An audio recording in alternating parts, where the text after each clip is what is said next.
OBS again. Wonderful. Anyways, as I was saying, welcome to what is sure to be, which will be for now, probably one of the last sessions. As basically next week is probably going. Yeah, it's done that before with this series, no less. Anyways. So I am in wonderful straits today because I just found out that, yeah, more than likely I'm going to be booted out of this apartment in the next 11 days. Wonderful. So, yeah. It's. It's honestly driving me up a wall to the point of aggravation. So, yeah.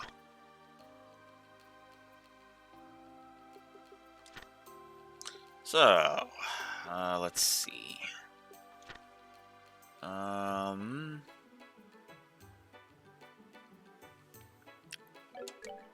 Let's head for the Aram Causeway and get that mission out of the way.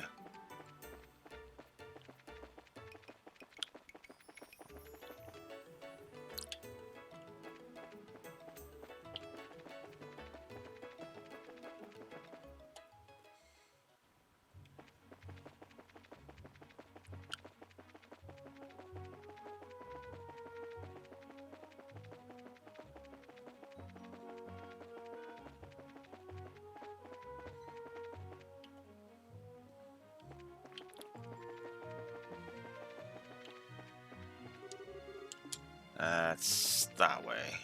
I'll go this way.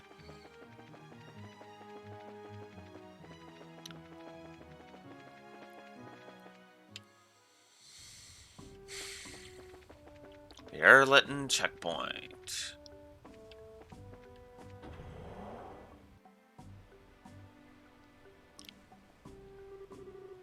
I don't hear anything. Damn it, what's going on? Is the Royal Army really going to just roll over for some bigwig? What are they doing? By the looks of them, I'd say they're just ordinary travelers. However what? I have to wonder why there isn't a single guard. Now that you mention it, maybe something big is going on. That I do not know, but I think we should ask a guard when we find one. Sounds good to me.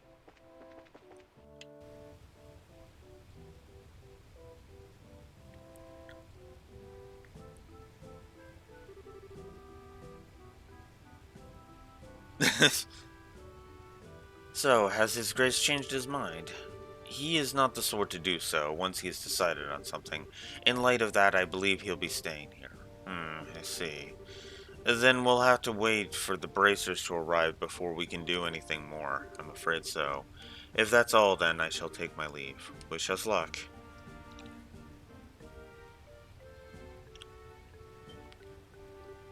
Huh? I think I know that guy. Oh, it's you. You're bracers, aren't you? Thank Adios you're here. The name's Chief Warrant Officer Han.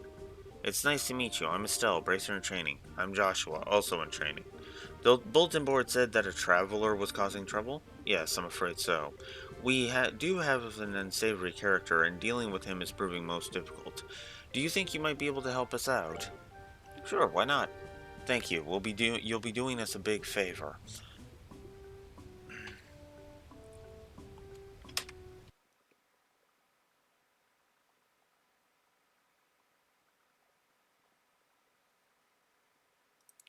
And Blue Wolf is going to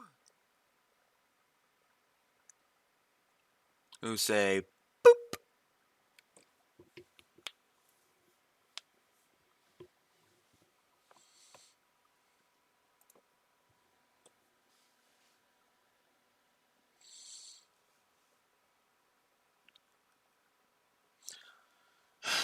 fucking bots. I am getting so sick of those.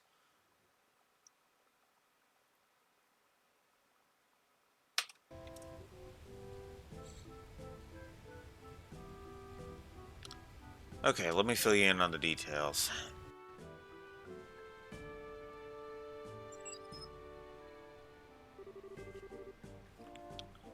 Hmm, there's been little progress to speak of.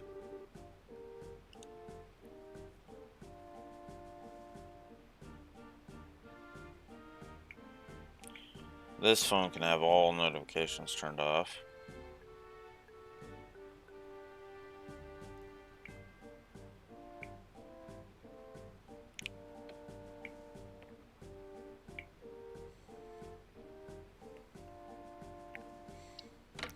And then we'll just wait for other ones. So, what's with those guys over there? They're the victims of this current little issue. The traveler in question is currently in the dining hall. In the dining hall? Yes. We're hoping that food will persuade him, for the sake of the others here. Persuade him? Okay, just who is this troublesome traveler? Well, to be honest. Hey! Hey! You're in charge here, right? You have to do something. Are you just going to let this kind of bullying go unchallenged? The Royal Army is supposed to be on the side of the citizens, right? If so, then do something about this. Now, hold on, all of you. Calm down, please. I'm sick of being calm. I understand, just please take a step back. Joshua, you okay? I'm fine. For now, I want you two to check on the dining hall. Okay, we will. Come on, let's go. Alright. But sir, if you reserve all the rooms and the dining hall, what will I tell the other guests? Why can't you see where I'm coming from? Your Grace, I feel I must agree with him. Perhaps we should return to Rouen as originally planned? Quiet, Philip. I like it here, particularly since it has such a lovely view of Erlitton's waterfall. Then why not peacefully coexist? Ist. I'm moving towards a negative for Dunan already. Jesus. Oy, oy, oy. But, sir.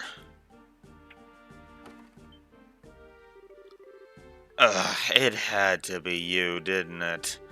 You're that self-centered Duke guy from before. Huh? Well, if it isn't the bracers. You're late. We've been waiting for you. Don't tell me. That's your troublesome traveler? Do you see anyone else here? Fine. It's no wonder we recognize the guy who was talking to the chief warrant officer. The Duke there says he intends to stay here. He insists he has to rent all the rooms as well as the dining hall. Yeah, why, though? Jesus Christ, I hate stereotypical stupidity.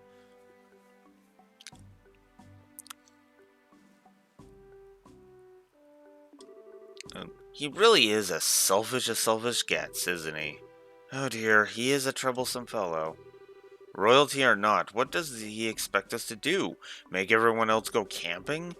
And it's where you come in. Hopefully, can you do something to help? And that's where you come in, hopefully. Hey, can you do something to help? Ideally, convince him to go back to Rouen. Or give him a little nudge over the falls. You want me to do it? Isn't tactical negotiation part of your job? We... I love that he just avoids that last part. It's like... Don't tempt me with that, head officer, please. We're just officers, you know. We train with guns and swords, and negotiating with a sword can be somewhat messy. And what makes you think I'm any different? I'm good at hitting stuff, not talking. They usually teach that stuff to someone with a knack for it. Josh was the guy with the silver tongue, not me. But Estelle, we can't just stand by while this is going on. Please, even if you can't convince him with words, there's always our staff. Okay. I hate this kind of stuff. Well, I have faith in you at least. Let me give it to you straight. You can have all the faith in the world, but I don't. So don't get your hopes up. I'm sure you'll do fine. Well, thanks for that. Okay, here goes nothing.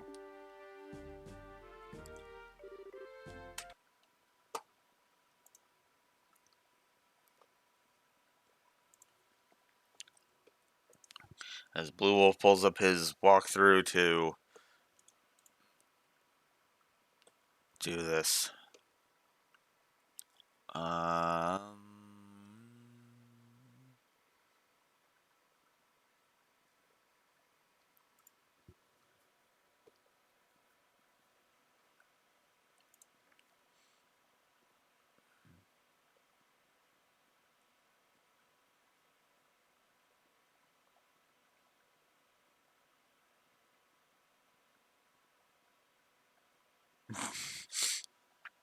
Okay.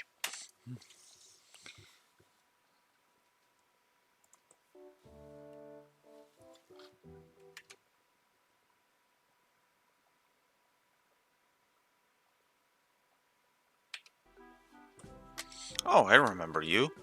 Hey, fancy seeing you here. Where you go, trouble follows, huh? Hmm?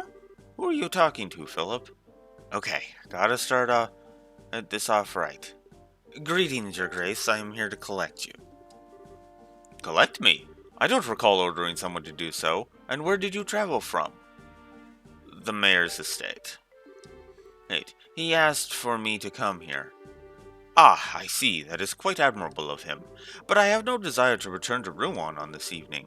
I've already decided to stay here at Air Lytton. Okay, double or nothing. Gotta change his mind, but make him feel like it's his idea. At this junky old place? You really intend to stay at this junky old place? I mean, look around. I don't think this place deserves the business of the next king. You declare things I already know to be true. I never believed this place to be worthy of my presence. It is, however, occasionally interesting to live as the common folk do. Briefly. Well, I get that, but I don't think they even have a high-class chef here. Not to mention, I'll bet it's not even very sanitary. You think so? Yes, now that you bring it to my attention, this place does look a bit on the filthy side. I suppose I simply cannot stay at such a place. And now for the sales pitch. Your Grace, by your foot. What? Your Grace, by your foot. What about my foot? There's a huge cockroach. Philip! Yes, sir! Where's the roach? Where is it? Hurry, hurry and kill it! Surely, sir, you can expect no better from the common peasantry. Why, I'd wager they even have monsters infesting the... Enough! Philip, we're leaving! Yes, sir, as you wish, sir. Thank you so much. Think nothing of it. Okay, I hate Dunan, but that was an awesome scene.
Plus to that scene. I don't think I even need to explain that. And all because of one magic word. Cockroach. Classic. And she had the guts to say that to his face. Ha ha! Yeah, I needed a good laugh. Really? That's a relief. I've been worried that we might have to get rough with him. But from what it kind has told me, everything seems to have worked out. Speaking ill of my establishment certainly seemed to do the trick, didn't it? Um, Sorry about that. I didn't see any other way to get him other than to tell a little white lie or two. Still, it was unexpected. I didn't think you had it in you to be that sneaky. You never know what I'm capable of when the situation calls for it. To be honest, I just tried to channel Joshua. It certainly seemed like that to me. Yeah, and if not, I'd never have been able to lie with a straight face like that. Ooh! Ooh, Estelle. Oh, Estelle, my dear. Here, knife. You twisted a knife.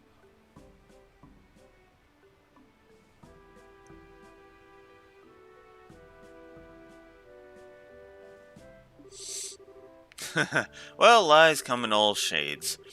You did it to help others, so I'm sure that Adios will forgive you for it. Yes, we greatly appreciate it. It. May you be equally as determined in your future duties. Yep, take care. Well then, if you'll excuse us.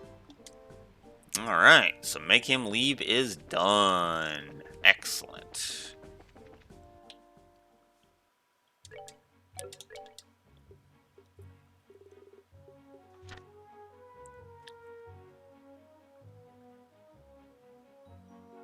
Mayor's residence.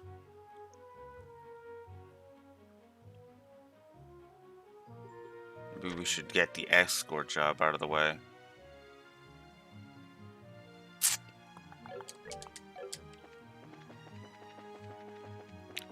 Lots of side quests, I'm not gonna lie.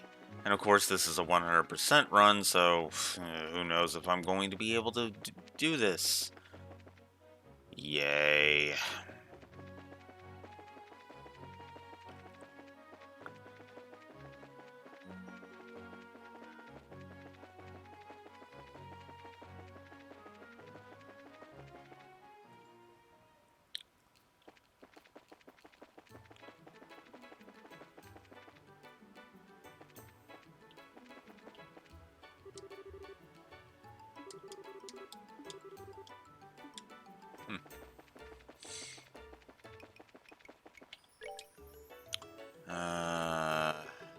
Yeah, let's get this one out of the way.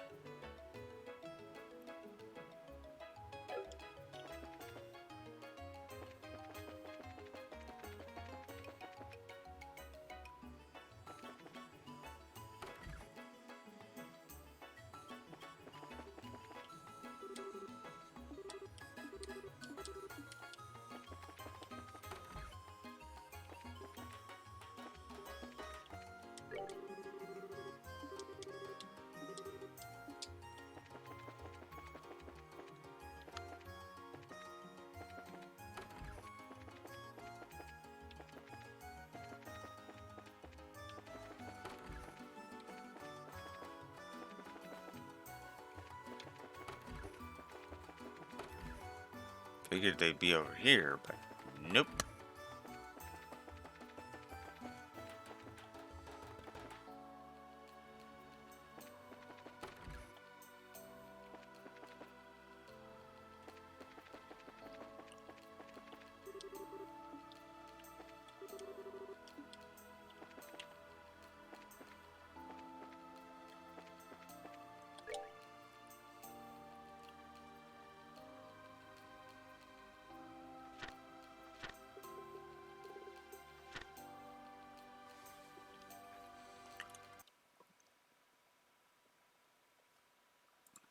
Well, let's consult my guide.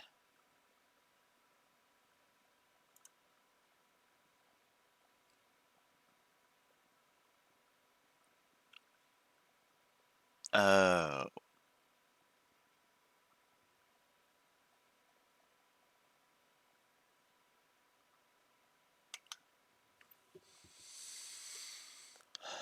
Okay.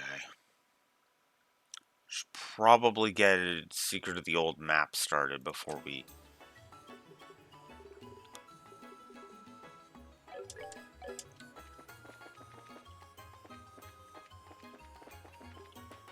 Before we do that. God damn this lag.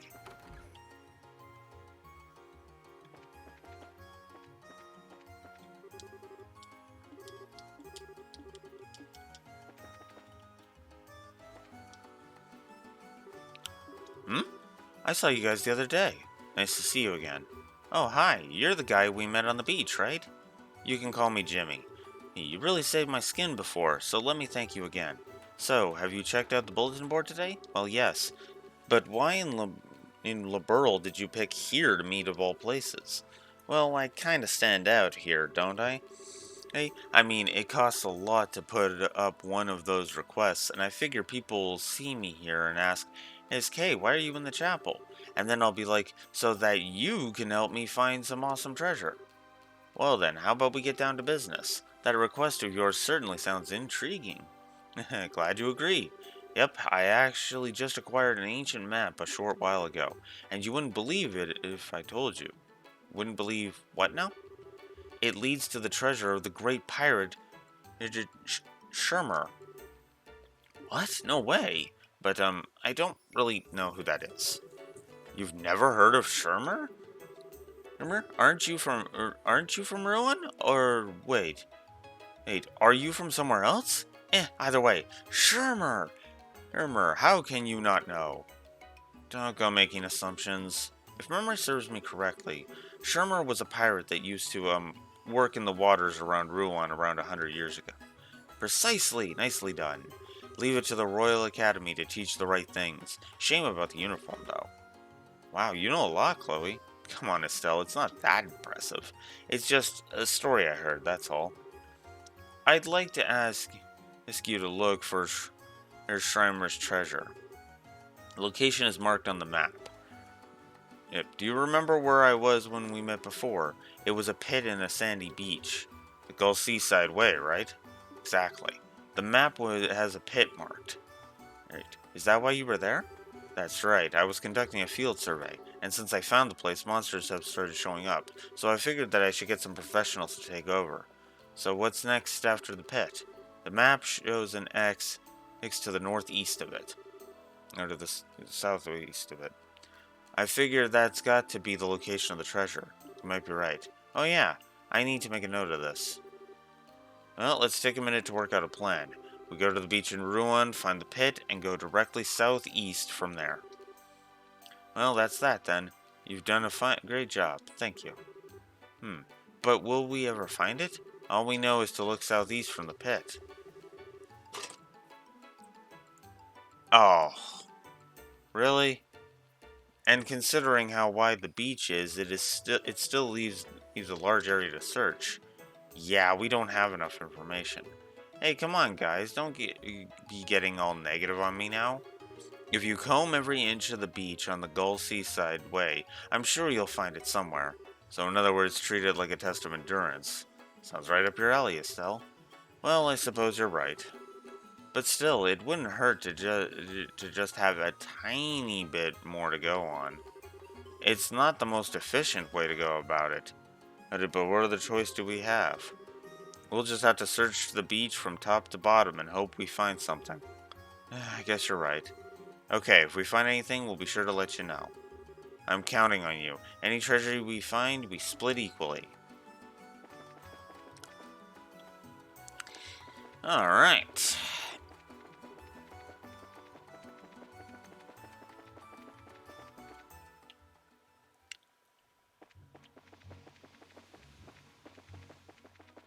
Ah, damn it.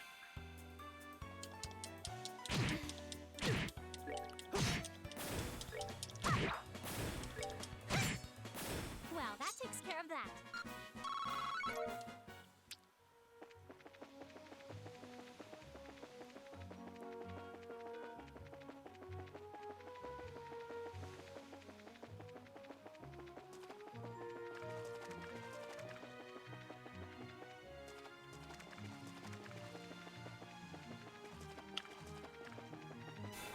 Oh, god damn it, I didn't even see you.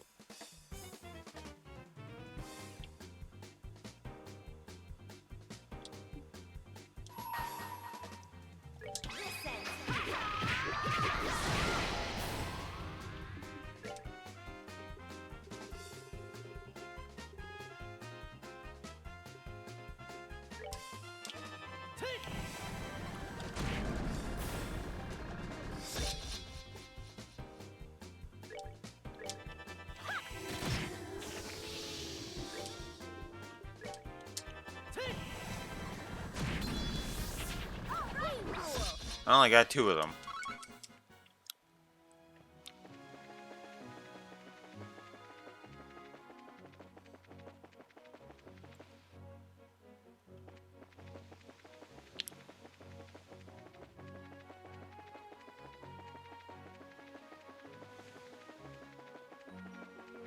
So here's the pet.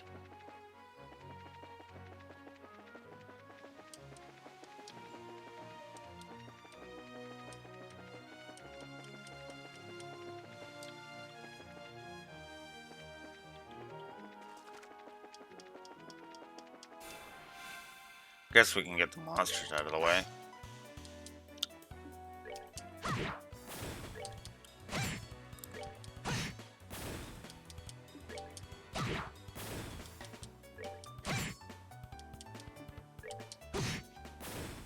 We're good to go. Ugh, that's actually starting to irk me.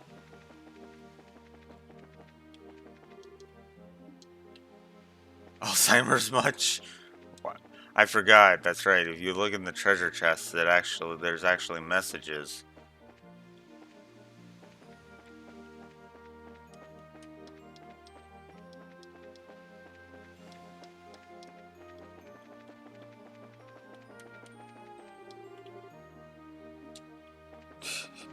Forgot to say the magic word.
Excuse me.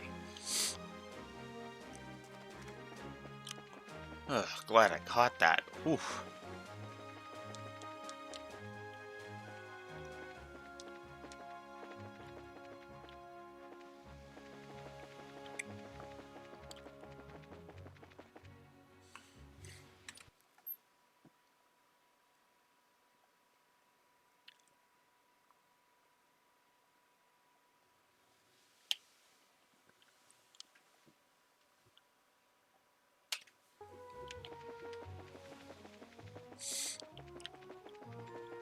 Ugh.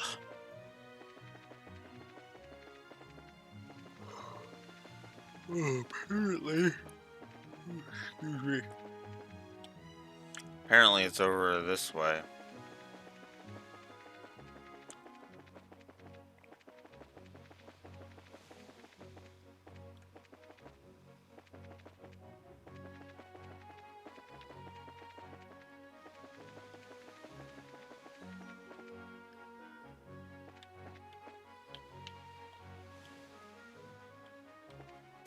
Oh my god, this lag!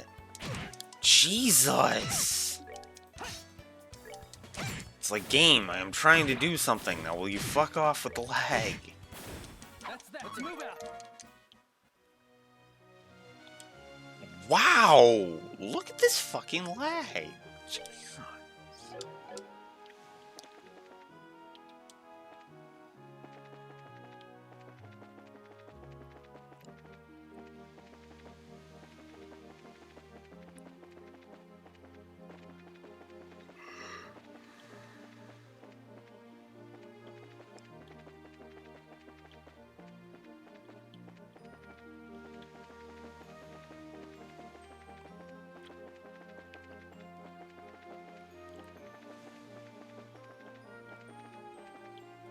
Oh.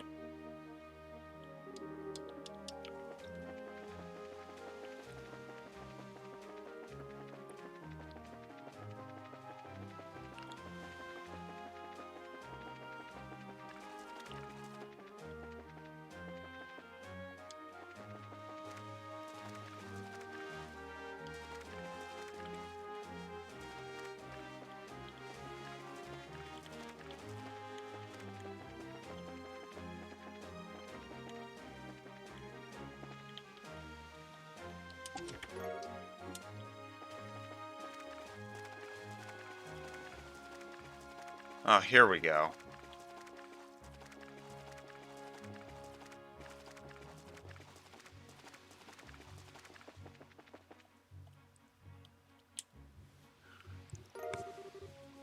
Skull daggers and a torn map. Wow, awesome daggers. They seem pretty ancient. From the look of them, they may even date back to the Orbital Revolution. Well, what about that piece of paper?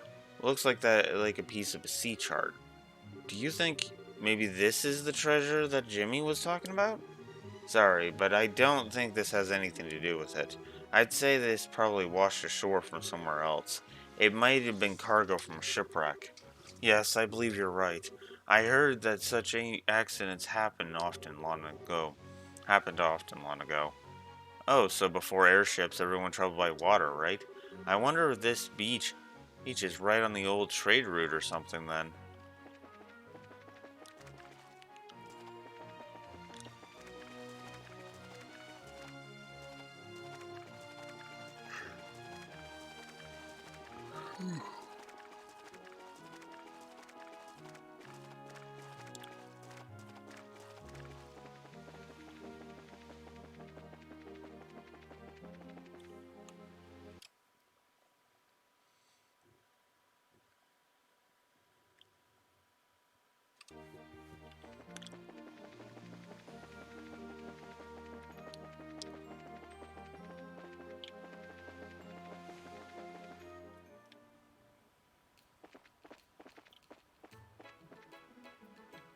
Oh my god.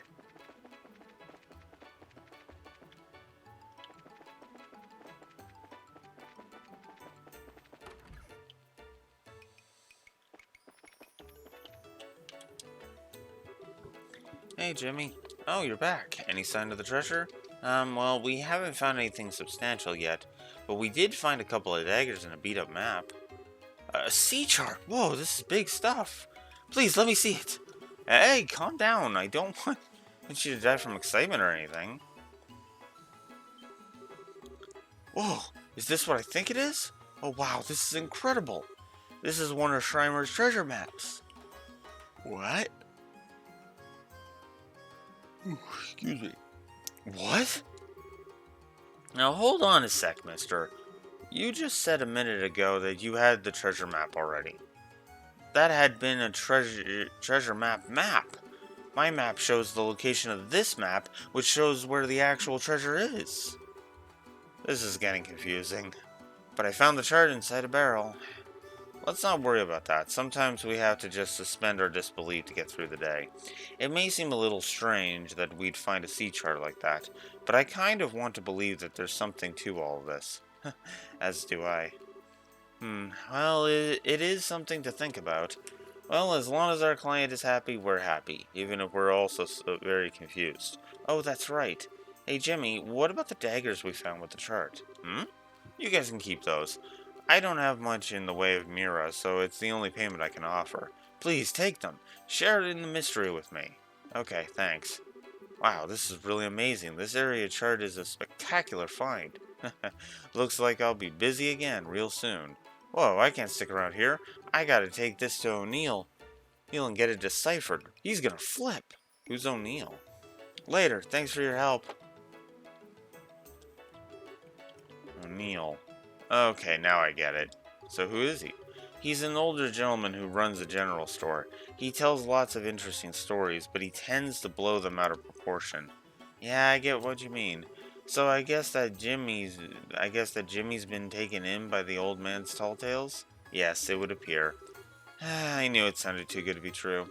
But if it is true, maybe that chart really is one from his fish tales. That's possible. I guess it is a little mysterious. Hey, if we believe in it, I wonder if maybe it would pay off. Honestly, though, I think Jimmy believes a little too, fervently. Still, chasing your dreams isn't a bad way to live. So there we go. Secret of the old map complete. Let's go report it in, because why not?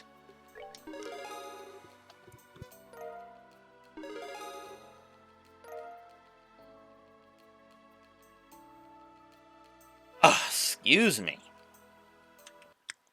Ugh. Jesus. Ugh.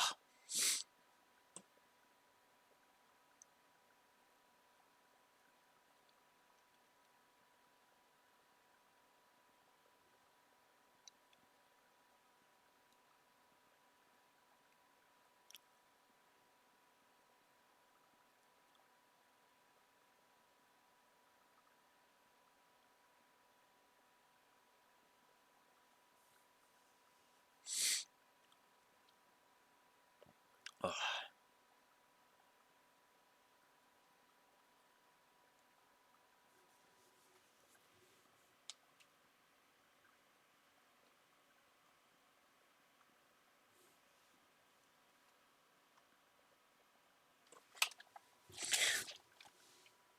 No! No, no, no! No! Sorry about that. Apparently my controller can control all scenes on OBS. That's weird.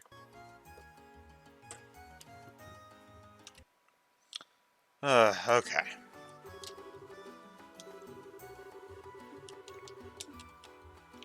Already at rank 4, which is good.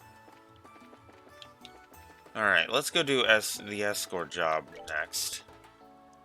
As there's only 2 more, and then we can move on with the festival stuff.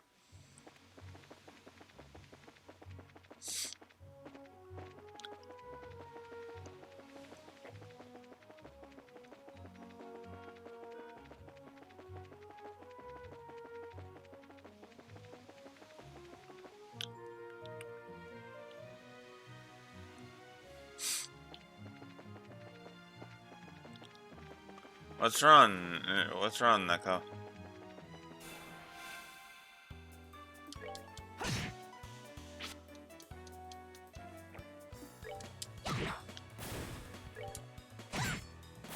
Well, that takes care of that.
Who am I supposed to talk to about all this? Amelia.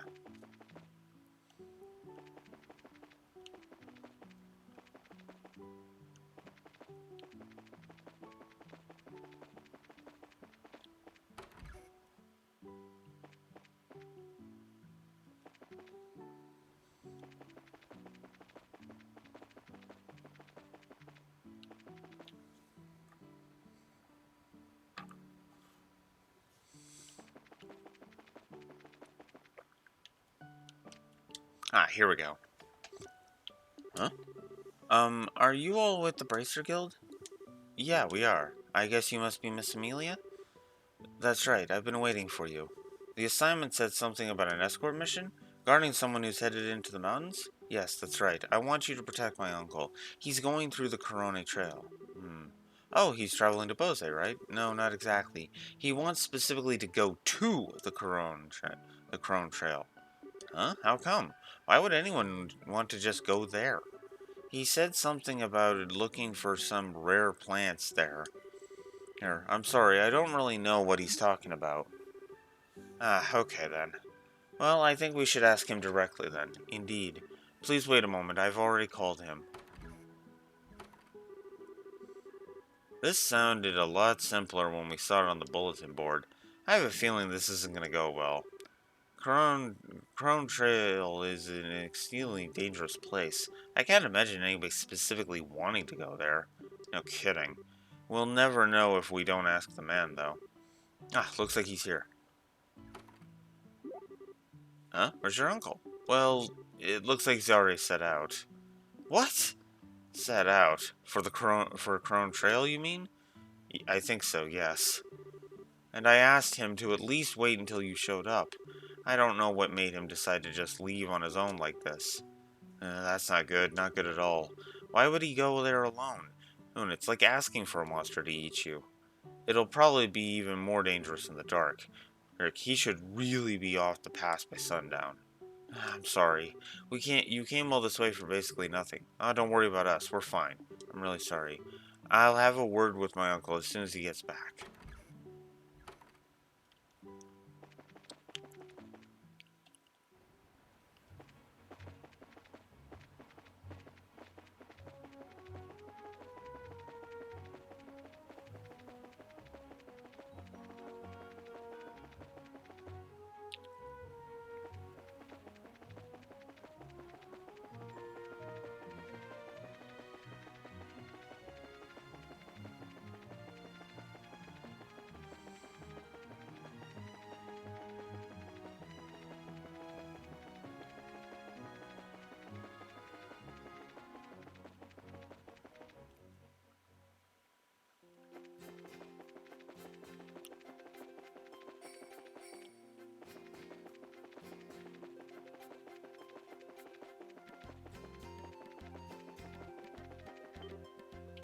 Ah!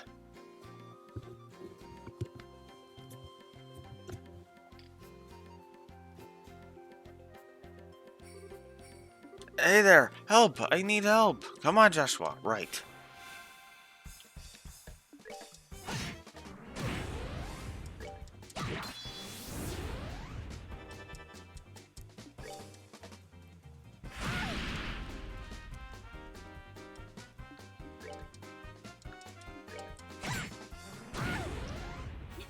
Nicely done. There we go. Well, it looks like we made it just in time. More like by a hair's breadth. Were you hurt, sir? Not at all. I'm quite alright. Thanks to you, I came out with nothing more than a few scratches. How could I almost... Now, I could almost swear I've seen you two somewhere before. The girl's homely face is especially familiar. Homely? Hey, but now that you mention it... Oh, I remember you. You're that country girl from Roland. You're that conniving merchant who was searching for those toxic mushrooms. Estelle, he was a client, remember? Tone it down a bit. It looks like even now you still haven't learned how to show the slightest courtesy. It's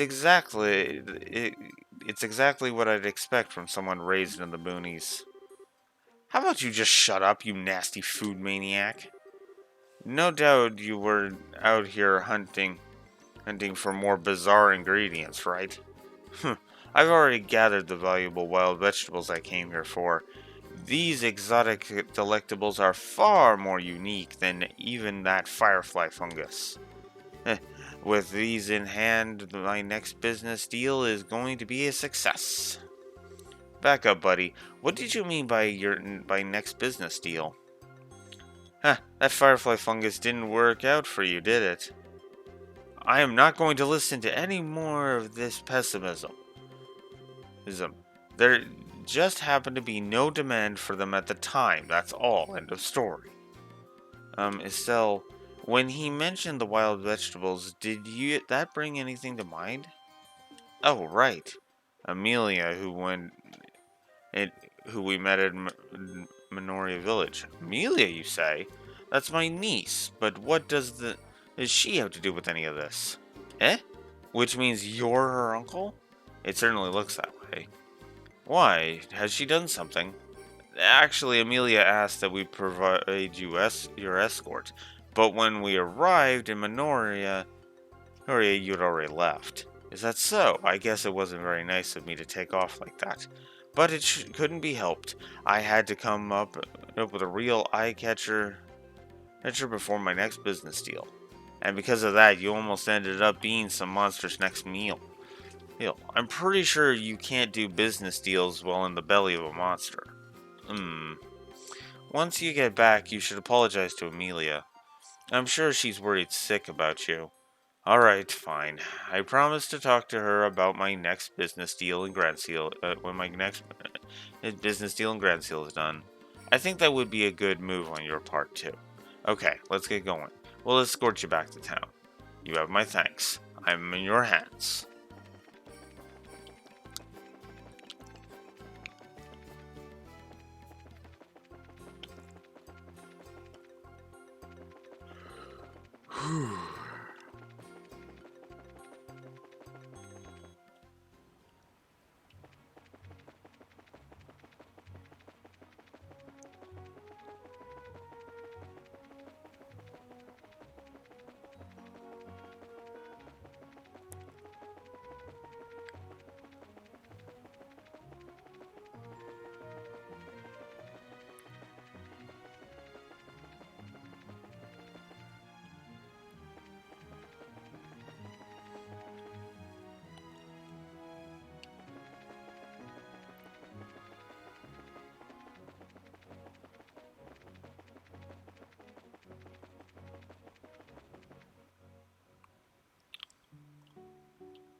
This is splendid.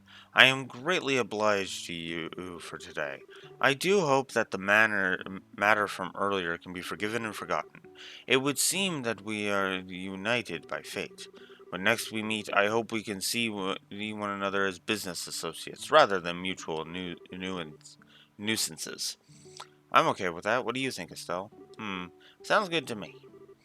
So we're all on good terms again. To future success. I'm very glad to hear you say that. Then perhaps we'll meet again on the next job. Escort job complete. Alright, now... Oh, there's only one more, and that's the theft.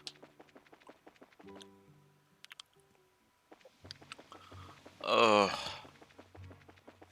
I think I am going to go ahead and give that backtracking negative, though. I've been thinking about it, and yeah. There's 2 negatives I gotta add.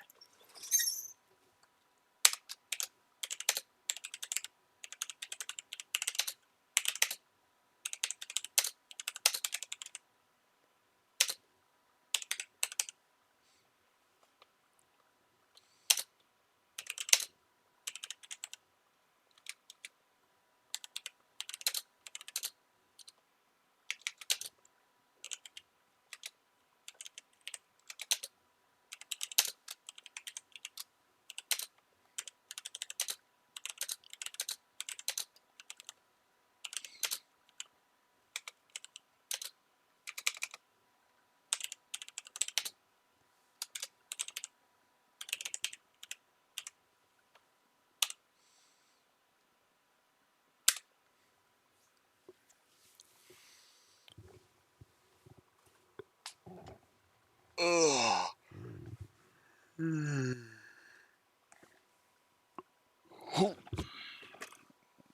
And what was the other thing I was going to call out?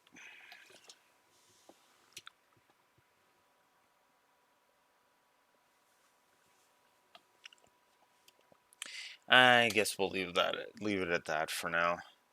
So yeah, we're increasing the number of negatives by 1 because of that. Actually, according to my thing, I got rid of 1, so that takes away 1. Never mind. But there you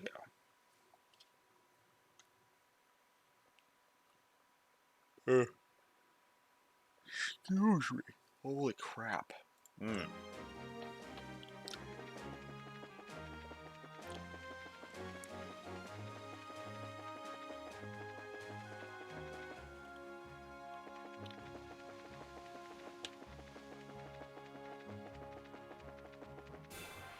Whoops.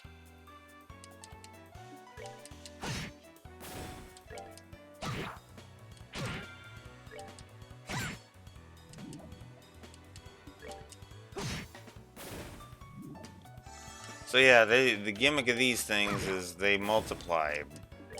And the multiplied version has the same health as when they split off. Piece of cake.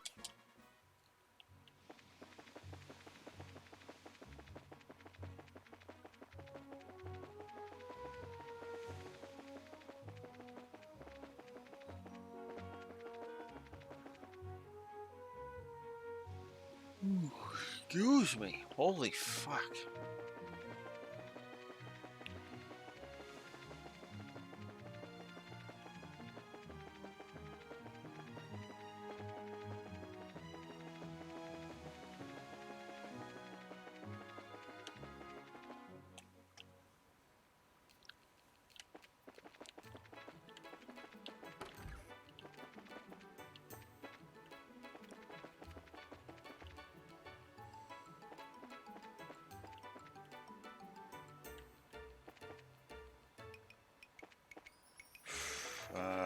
Where was I going?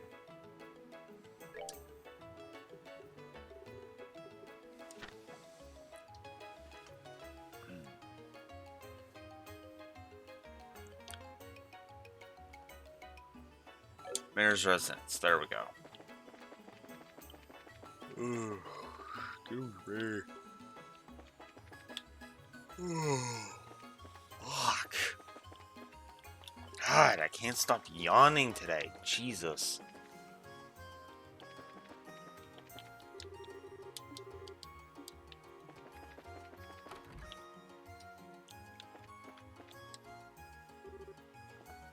Oh dear, I can't believe the Sapphire Glim was stolen.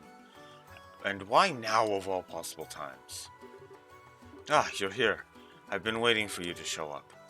Ah, Chloe's with you. Yes, I'm accompanying them. We came as soon as we saw the bulletin board. What seems to be the problem? As you can see, this pedestal used to be adorned with a candelabrum. Candelabrum. Oh man, it really just disappeared without a trace, huh? Things being what they are, I would like to ask you to conduct a search. What say you? Are you available? Fine with me. Sure thing. Excellent. Now let me give you some background. The stolen item is a candelabrum called the Sapphire Glim. It is a fine piece of craftsmanship dating back to just after the Orbital Revolution. A Dalmore family heirloom, in fact. It would sell for hundreds of thousands of mira were it ever to be placed on the open market. Hundreds of thousands of mira? I see. It's probably not an issue of petty burglary then. Huh? It's not? You'd have to have some kind of safe way of laundering something that valuable, so whoever took it must be well connected. I get it. So that would rule out the most of your everyday thieves. Well, actually, money wasn't the primary motivation for this crime, it seems. Huh? What do you mean? Look at this card.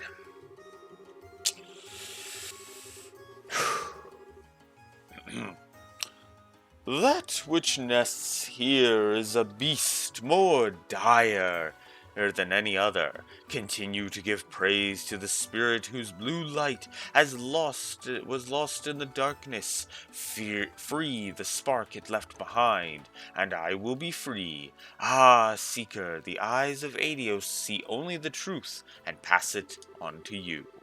Look to the three-eyed giant which towers over this settlement.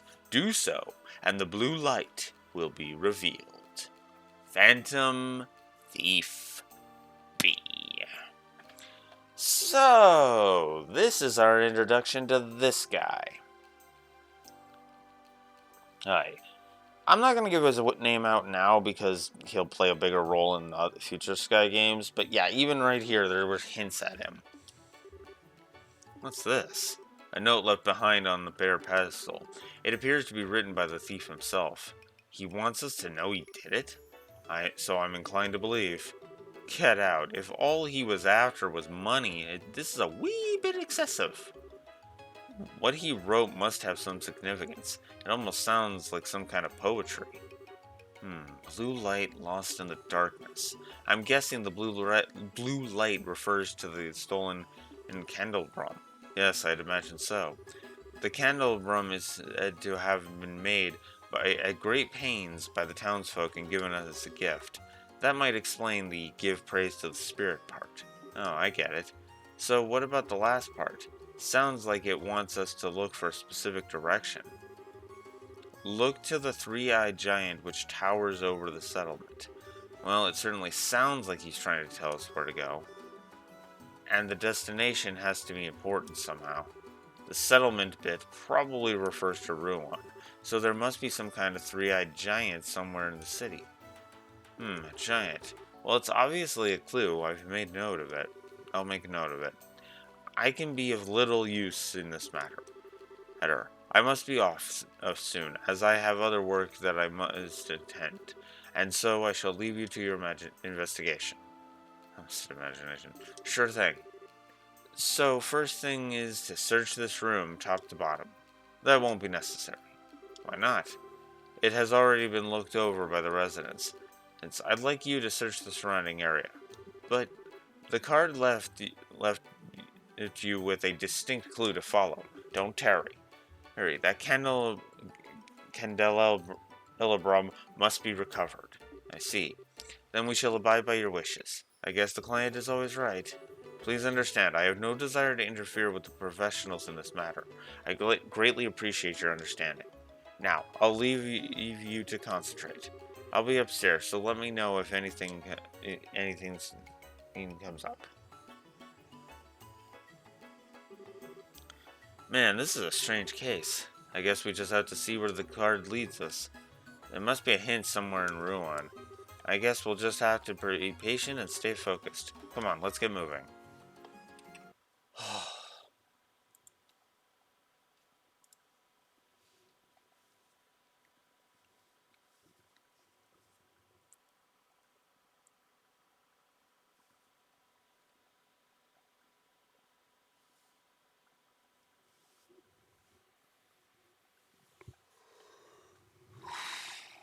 God damn it.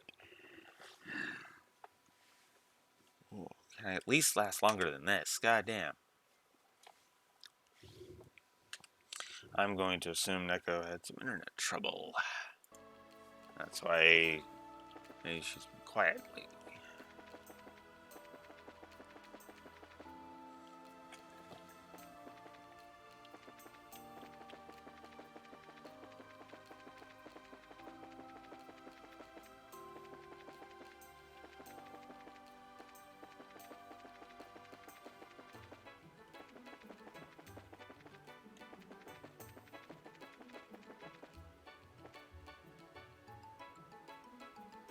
You're in two chats. Ah. That would do it.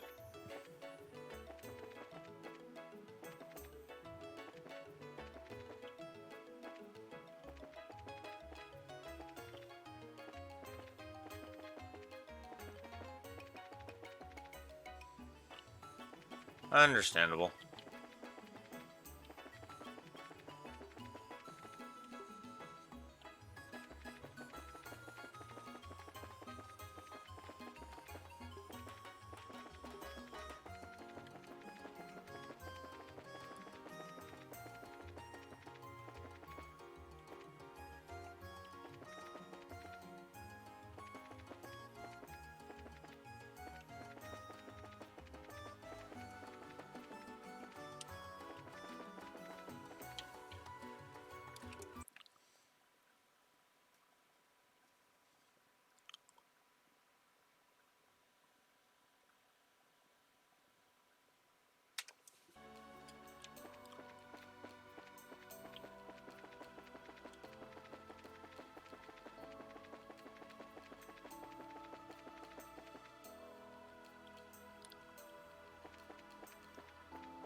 There we go.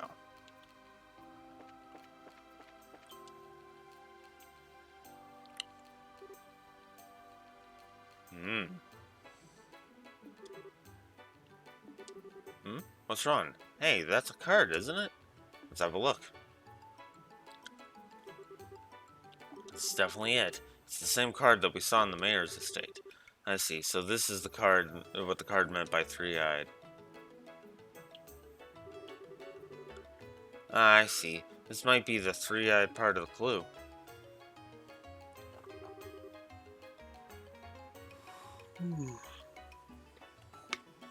Stupid. So is anything written on it? Let's see. Ah, Seeker, the eyes of Adios see only the truth and pass it on to you. Look to the endless waltz which unfolds between the red and black. Hick, do so, and the blue light will be revealed. Looks like our next spot's been picked. Look to the endless waltz that unfolds between the red and black. Red and black. Hick, that has to mean something to ruin, don't you think? Probably, yeah. I guess the criminal sure must love his puzzles. He won't break his own rules. What a total jackass. Oh well, let's get searching. Oh, Estelle, you have no idea how accurate that statement is.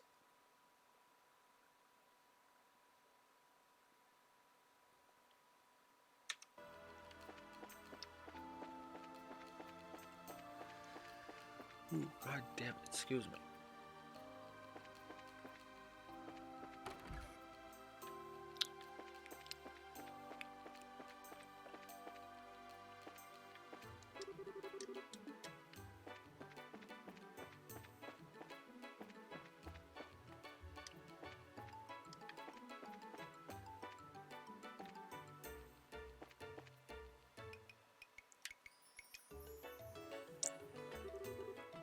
A red and black waltz? I can't imagine it means anything but roulette.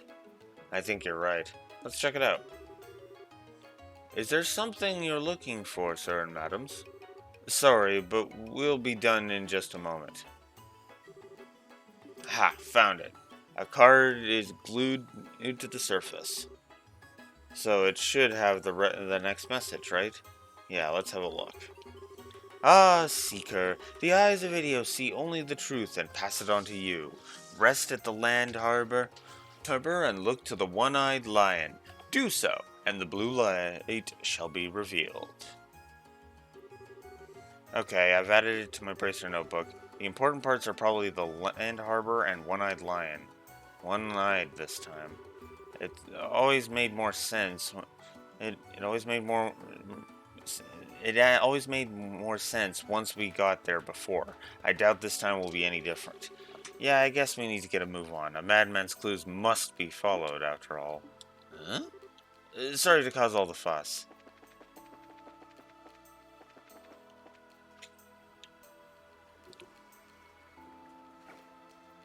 Hmm?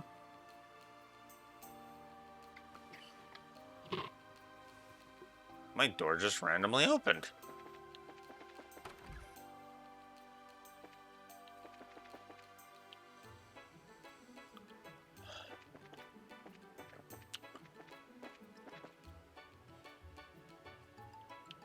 Uh,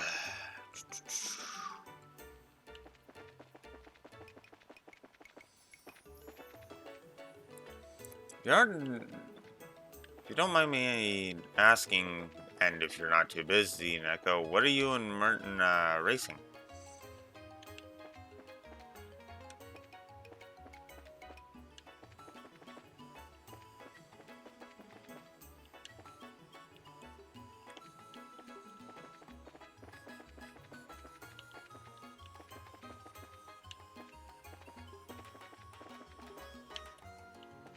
Figured I'd roll those dice. 'Cause you never know.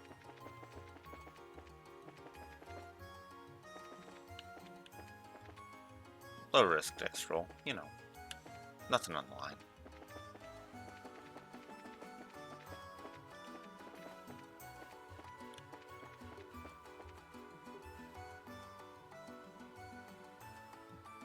Ah, I see.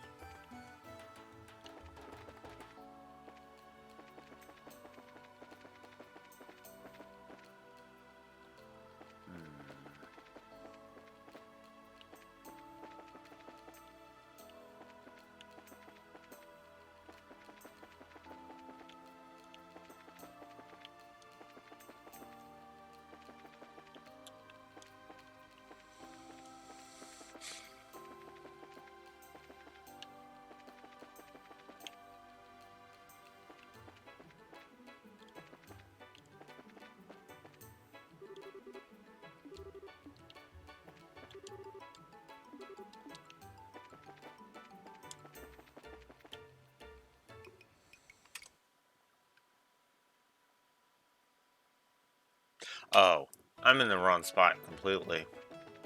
Oops.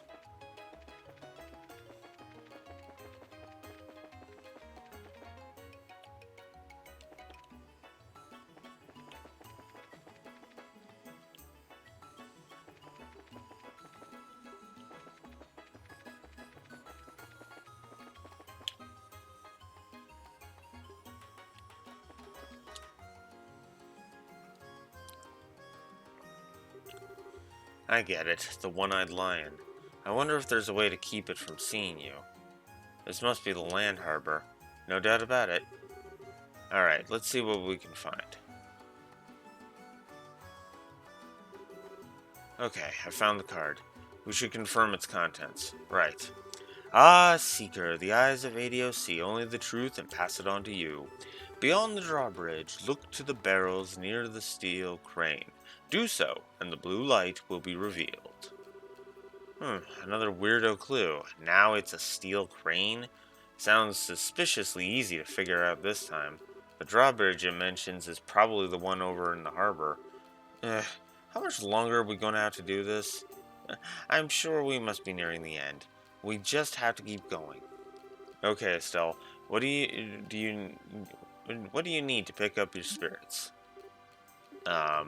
I'm just tired is all. I'm fine, really. See, I'm ready to get back in the game. I swear. I could make a joke, but I'm not going to.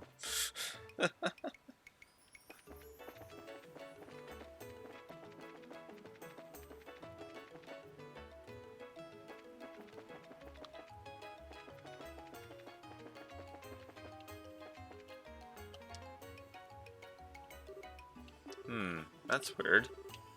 This must be the steel crane, but there are no barrels to be found.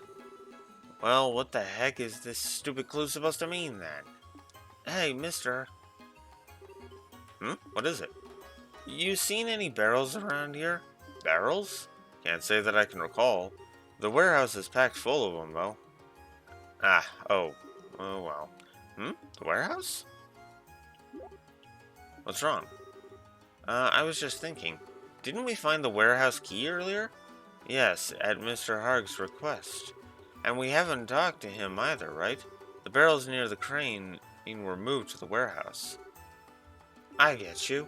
You're thinking that the barrels, those that were here, are all inside now.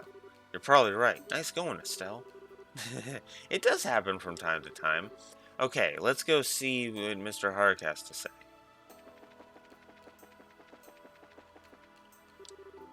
Good afternoon, Harg.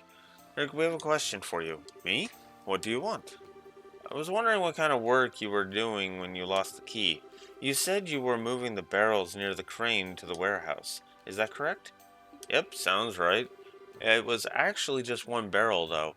It was in the way of the crane, see, and it had to be put into storage. I lost the key sometime after that. Sorry to be a bother, but is there any chance we could get into the warehouse?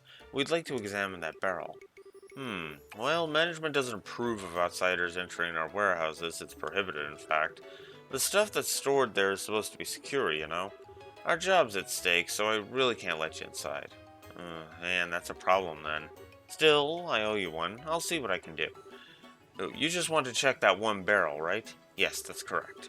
Well, I can take it out for a spell then. That way, you can look it over all you want without ever going inside. Hooray for loopholes. Ah, okay. Thanks, that would be a huge help. This is no big deal. Follow me then.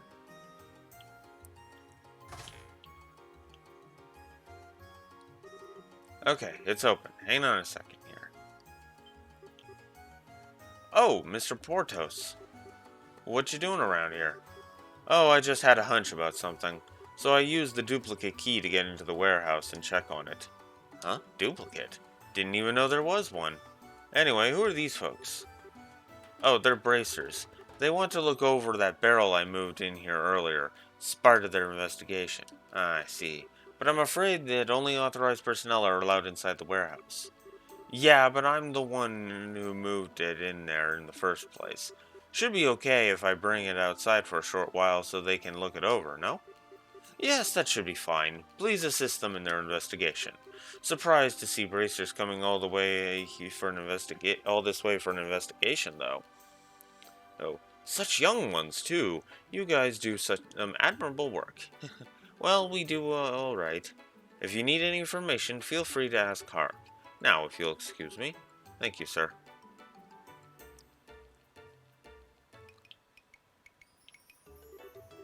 Alrighty, I'll bring the barrel.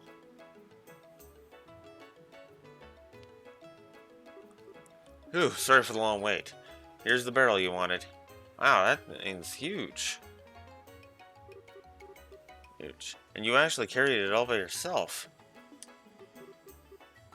Never underestimate a dockhand.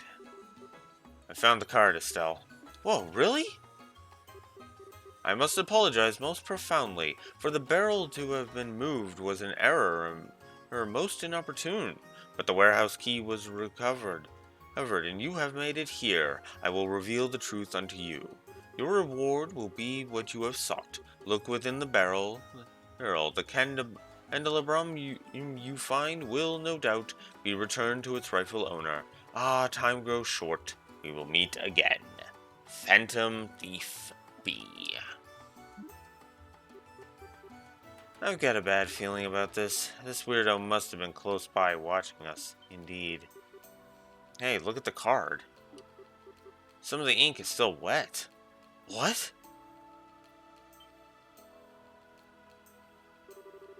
Hey, what do you think you're doing here? Huh? Oh, Mr.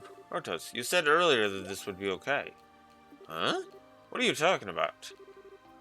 Damn, we've been had. What? No way. You were just here a little while ago and... It must have been someone posing as him. The criminal may have worn a disguise and used the opportunity to plant the card. Oh no.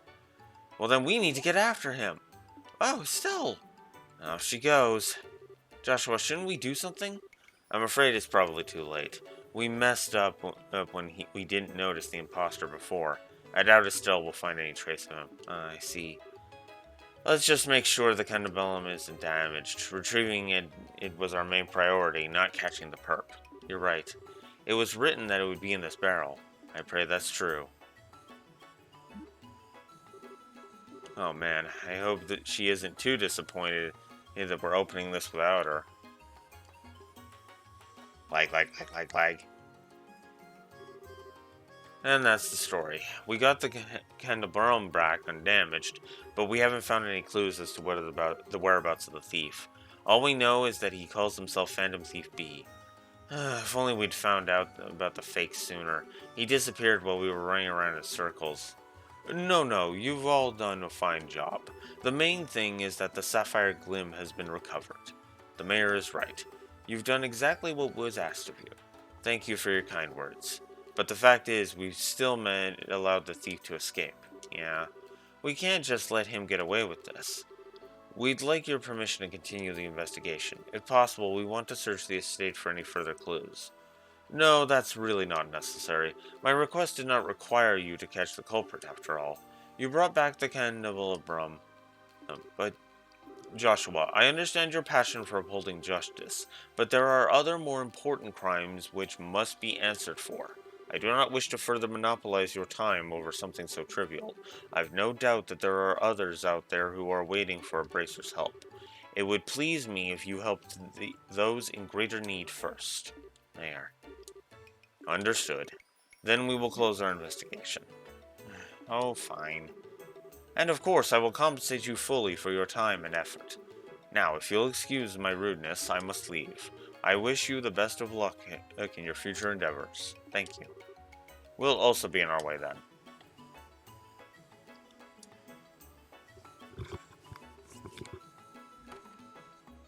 Oh.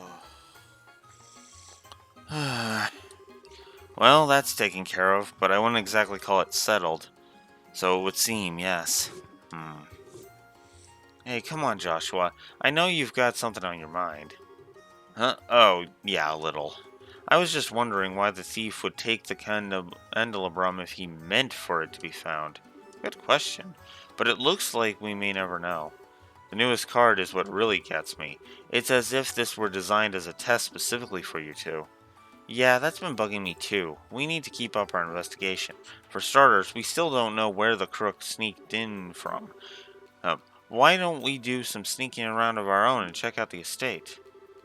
Won't that make us just as bad as the crook we're chasing? Well, then what are we supposed to do?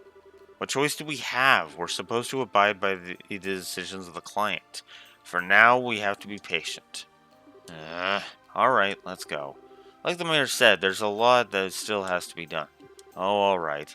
Guess it's back to the drawing board. That seems to be all we can do for the moment. Okay. That lengthy side quest is done.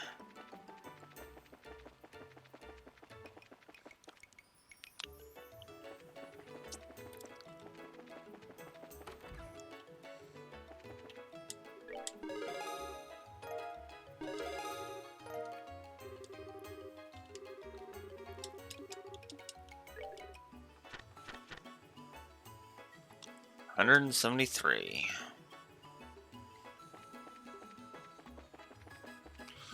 Okay. Alright, I am gonna go get a drink. I will be right back.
Alright. Uh,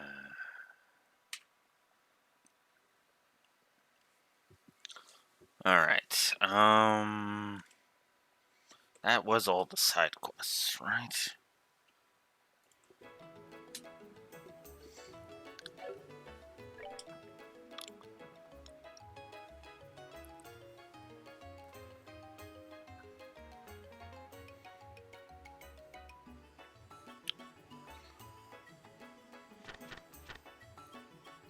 Yep, that was all the side quests. And now we're just off to Genis Royal Academy.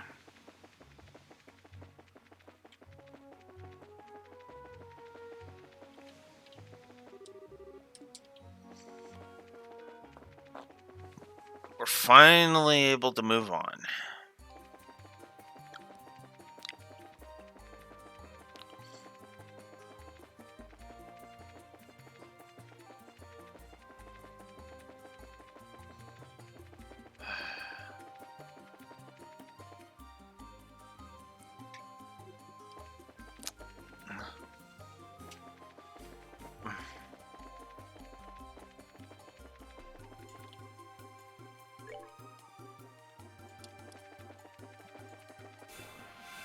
Splitting path, it doesn't matter.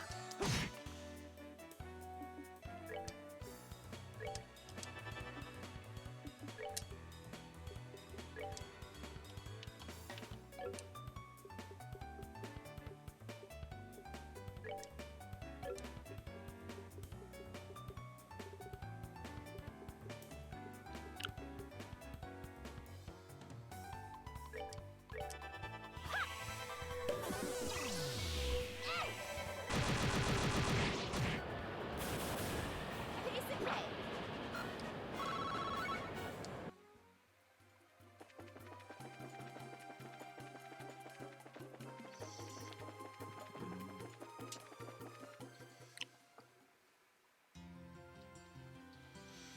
Alright.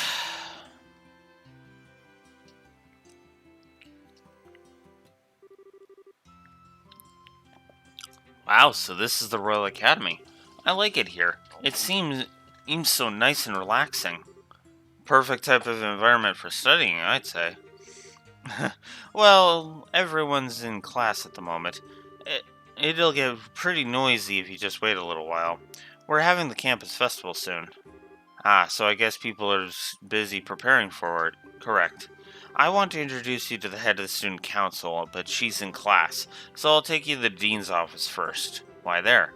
To meet Dean Collins. He's in charge of the whole academy. His office is on the first floor of the main building to the right. Got it. Well, let's go meet the dean then.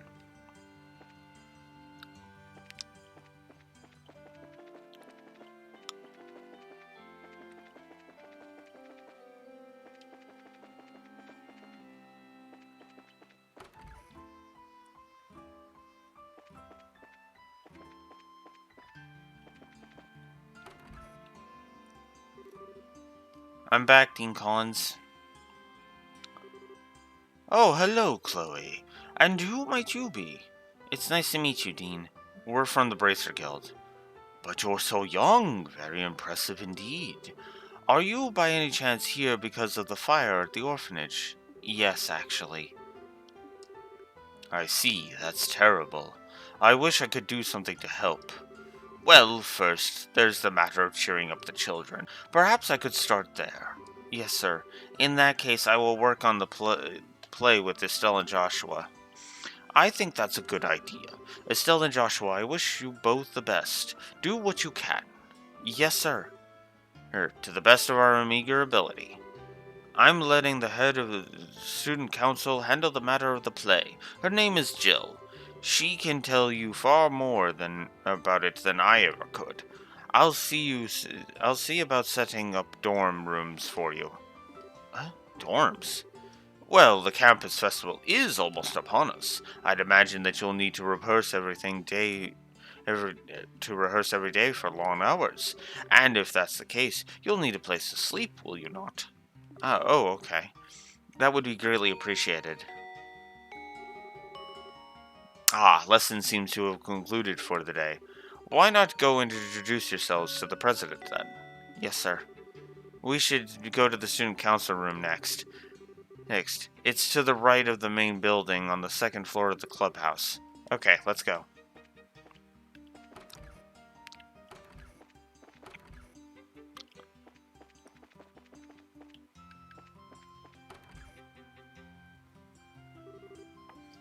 So busy. The budgets for all the concession stands have been checked over. No problems with sending out the invitations. Now all that's left is the play.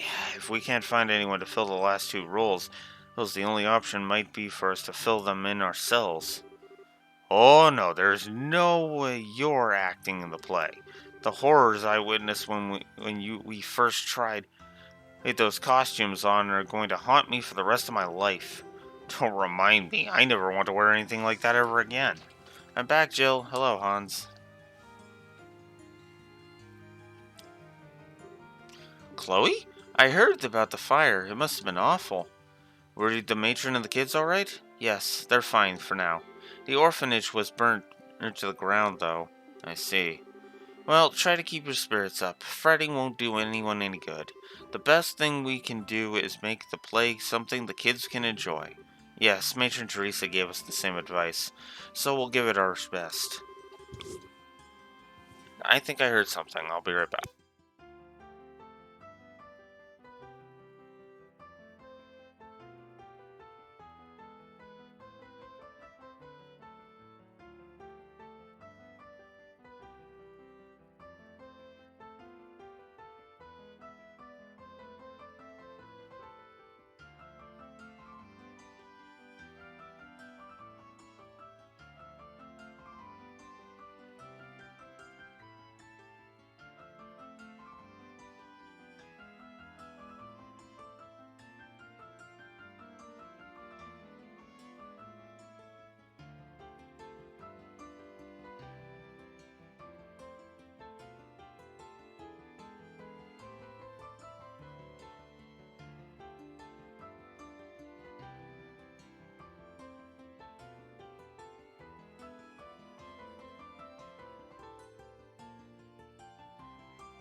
Right. Sorry about that. Good, I was muted for all that. With your help, I'm sure everything will turn out fine. To think I was stressing about it just a few minutes ago. Oh, who are your friends? Nice to meet you. My name's Estelle. I'm Joshua. It's a pleasure to make your acquaintance. So you must be the ones Chloe spoke of before. I told you I'd bring them here. They'll be helping too. Oh, that's a relief. I'm glad to meet both of you. I'm Jill Ridonar, and the head of the student council. I'll be directing the play. Hey, and I'm the vice president Hans. Nice to meet you both. Likewise. Good to meet you too. You know. What? With bracers here, maybe we can incorporate stunts. Are you any good with a sword, Estelle? Well, my father mainly trained me with a staff, but I'm not hopeless at least. Okay, then that settles it. You'll have a big sword fight with Chloe. Whoa. A sword fight? She means in the play, of course. There's a duel between the two knights at the climax of the play. It's a really powerful scene, perfect for the final act. We don't have any girls who can use a sword well enough to compete with Chloe, much less make it look good. She beat every girl in the fencing tournament and took the top spot. Oh, wow. She actually beat out Hans in the final match. Thanks for reminding me, Jill. It's not that I'm no good, it's just that Chloe is way better. I'm still only an amateur. I don't think I'd be any match for a professional like Estelle. And again with the modesty. But hey, if you need my help, I'm your girl. We can do it, Chloe. I'm sure we can, thank you. A duel between two female knights ought to be pretty unique. Female knights? They're going to be playing the two male knights. Huh? But that leaves us without a role for Joshua. Oh my, whatever shall we do? He deserves us to play a crucial role in this. Yes, a crucial role. I think we have just the part for him. Huh? What kind of play is this exactly? It's called Madrigal of the White Magnolia. It's a famous story set in a time where there are nobles and commoners. A princess is courted by both a knight and of royal blood and a commoner. In spite of their different social classes, the three have been friends since childhood. As you can imagine, this leads to complications between the nobles and the commoners. And there's a great happy ending in the whole thing. Hey, that sounds like fun. So then, Why are the girls playing the guy roles? It's just something to make the production more interesting this time. Having guys and girls switch roles, that is. Really? Wow, and the teachers are okay with this? End sexual discrimination. Be free of gender roles. Well, put in that light, the teachers loved the idea. Personally, I just thought people would get a kick out of it. Chill, you're incorrigible. Yep, though she says she prefers the title Evil Genius. I'm totally up for this.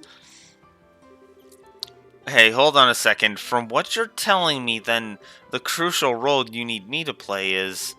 Yep, you're really doing us a massive favor here. Thank you for introducing us to such nice people, Chloe. I'm sorry, Joshua.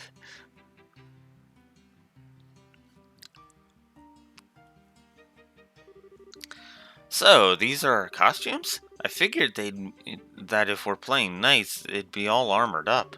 Well, armor and a helmet won't work so well if we want people to see you act. That's why I decided to arrange things and so you'd be dressed more like the Royal Guardsman. Oh, I get it. It's perfect for Chloe, she's petite. Thank you so much. I think it suits you also. Really? Say, why are we dressed in different colors? Because I'm playing the Azure Knight Oscar, and you're playing the Ruby Knight Julius. It makes the play more colorful. Ah, okay then. So, what about Joshua? The object of your affection is the fair Princess Cecilia. Come on, Princess, this way. Wait, I am not in the moment yet. Wait, I'm not in the moment yet.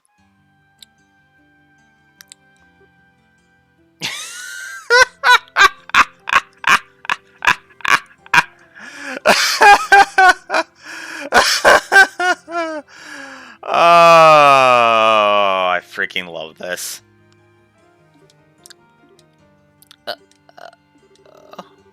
If you're going to say something, say it. Don't leave me in suspense. Well, how should I put it? I think it looks perfect. I'm shocked. You look beautiful. Indeed, such poise. Please, why, if I didn't know what's really going on under there, I'd be smitten at the very sight of you. Well, thank you for being so honest about it, at least. I'm not so thrilled, but... This is just as I'd hoped. I think everyone will be pretty pleased with the casting. Come on, everyone, and let's make this play one to remember. Yeah! Boo, boo hoo. Oh, Martin beats you to it.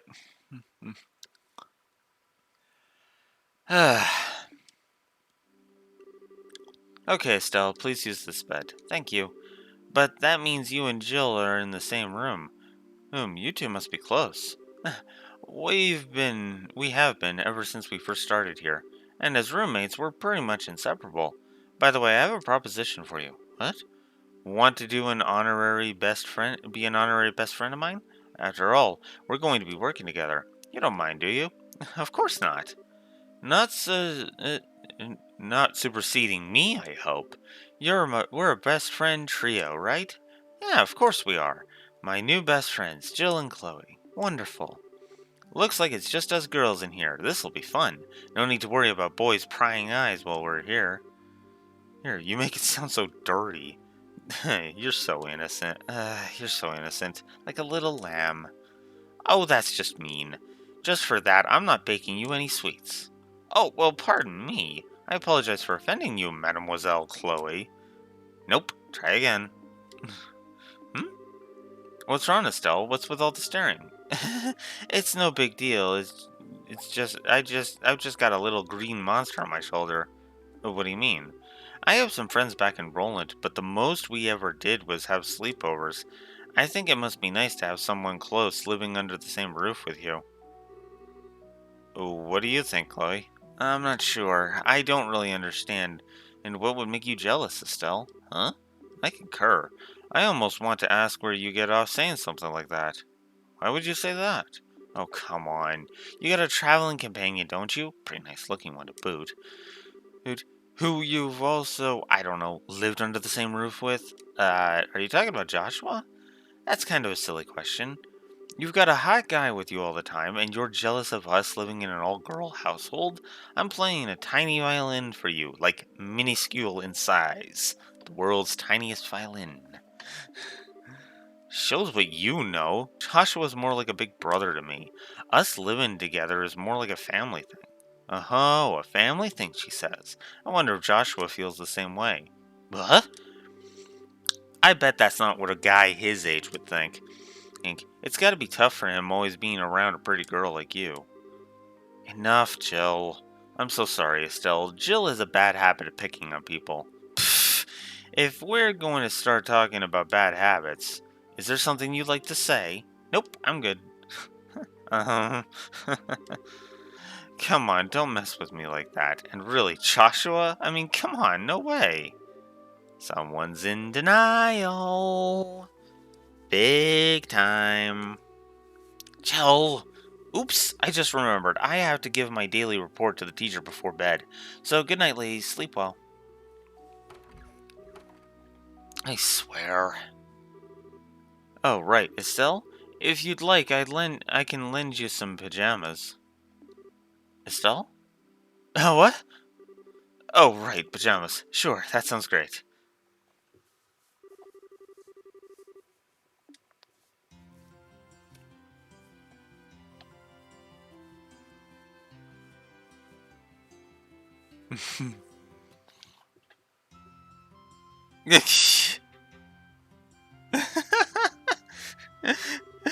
Falls right back asleep. Love that.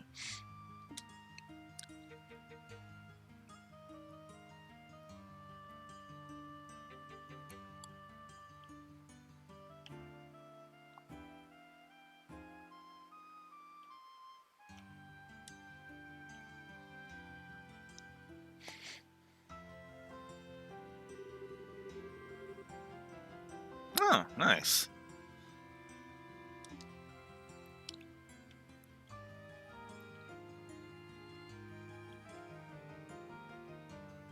Just gonna have turbo mode on for this one.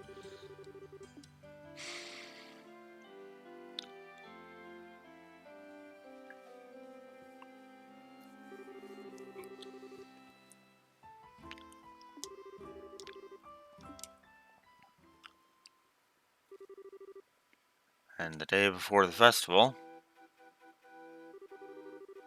My friend, I fear that this was inevitable.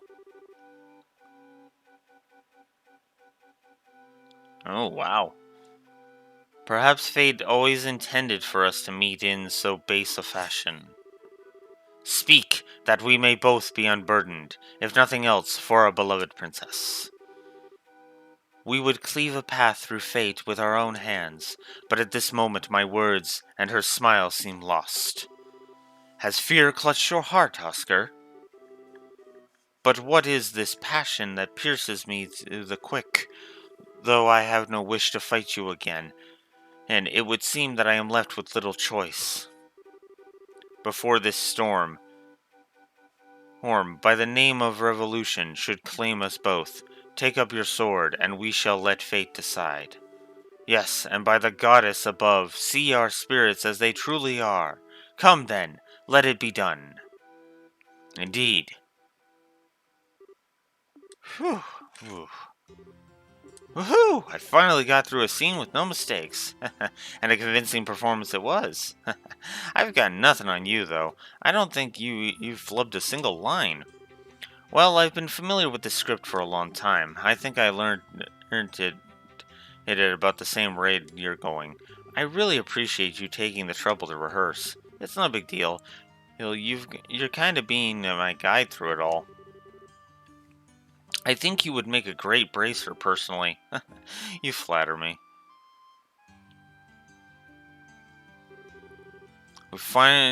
We finally do this for real tomorrow. I hope Matron Teresa and the children will enjoy it.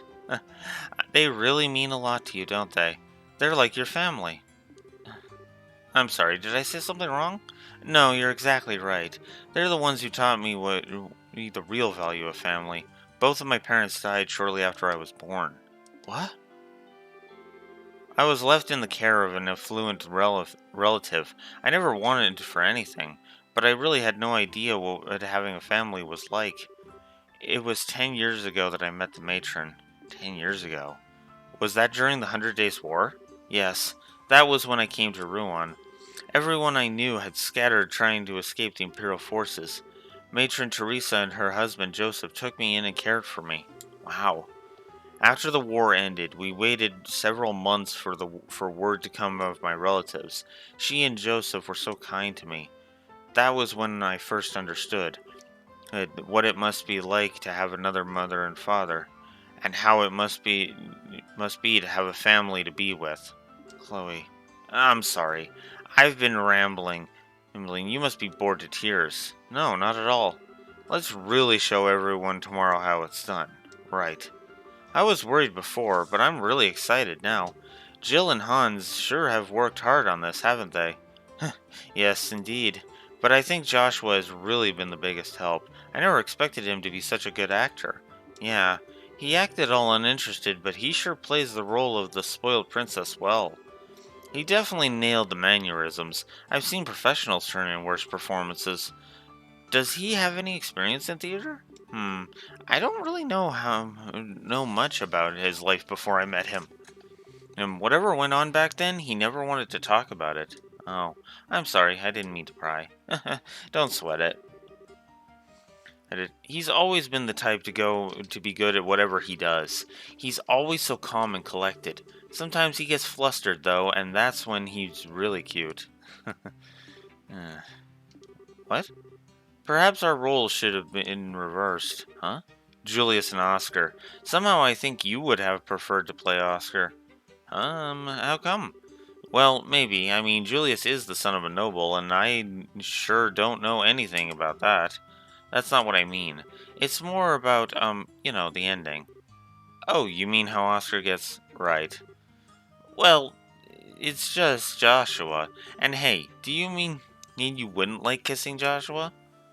Don't be ridiculous. Still, it does seem rather risque.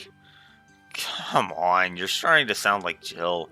And besides, Joshua just sees me like a little sister. Does he? He's always treated me like a little kid, especially with my dad around. Drives me nuts. Anyway, there's absolutely nothing like that going on. Okay. Here you are. Joshua? Hans. Rehearsal's over and you're still practicing. That's some dedication you two have. Ready for the big duel scene? Just leave it to us. It'll be flawless. Really? I look forward to seeing it. Anyway, what are you two doing here? Were you looking for us? Yeah, today's the last day for that you two will be staying with us in the dorms, right? I was thinking we could have a big dinner to pump ourselves up. Maybe. Yeah, let's do it. I think it sounds like a great idea. By the way, wasn't Jill with you? She was called away by the dean some time ago. I'll go check on her. I'll come with you. You guys can go ahead to the cafeteria. Okay. Let's go to the cafeteria. As you wish, boss. Don't call me that. Looks like they really hit it off. Sometimes it worries me that he doesn't really let people get close. What? Oh, it's nothing. Okay then, let's get it changed. It's kind of embarrassing to walk around like this. I have to agree. That should do it. Wanna go meet up with Jill? Alright, let's go to the dean's office.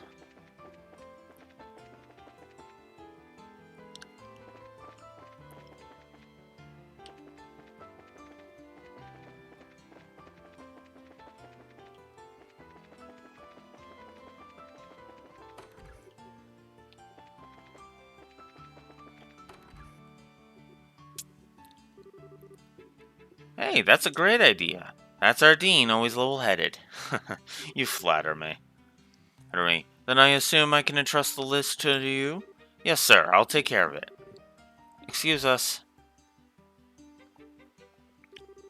Oh, we're sorry. Are we interrupting?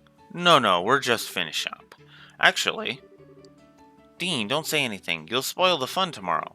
What? You're acting all suspicious. So what are you plotting this time, Jill? You'll have to wait until tomorrow to find out. Anyway, what's up? Do you need me for something? Yes, actually. Explain. Oh, that sounds fine. I'm just hoping and praying that the festival is a big success. Let's give it all we've got. Barring any major complications, I think tomorrow will go just fine. Yes, sir. Come on, Jill, let's go to the cafeteria. Okay.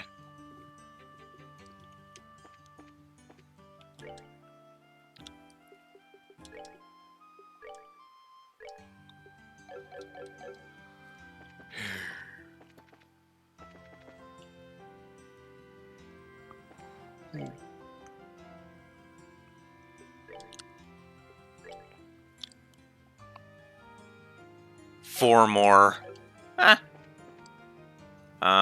Let's see. Cafeteria.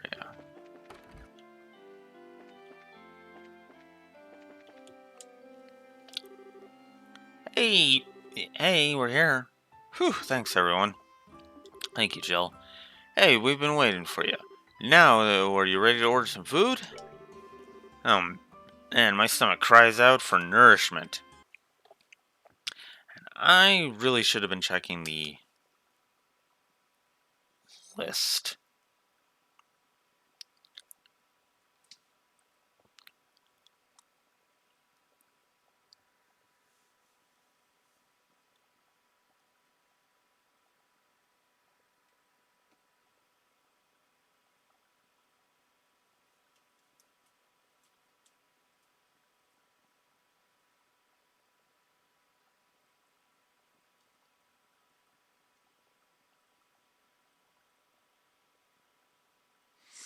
Okay, so the main thing just has all of them. Cool.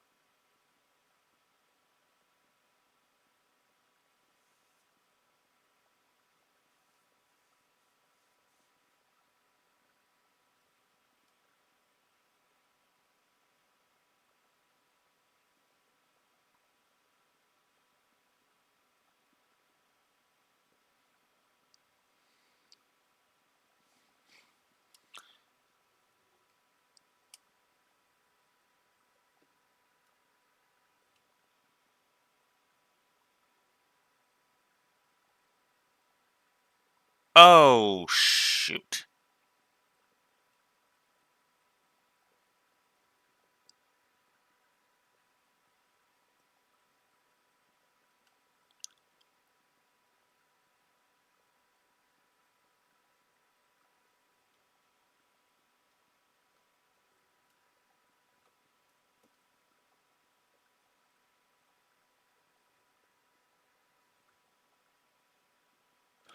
Oh, shoot. I've screwed up.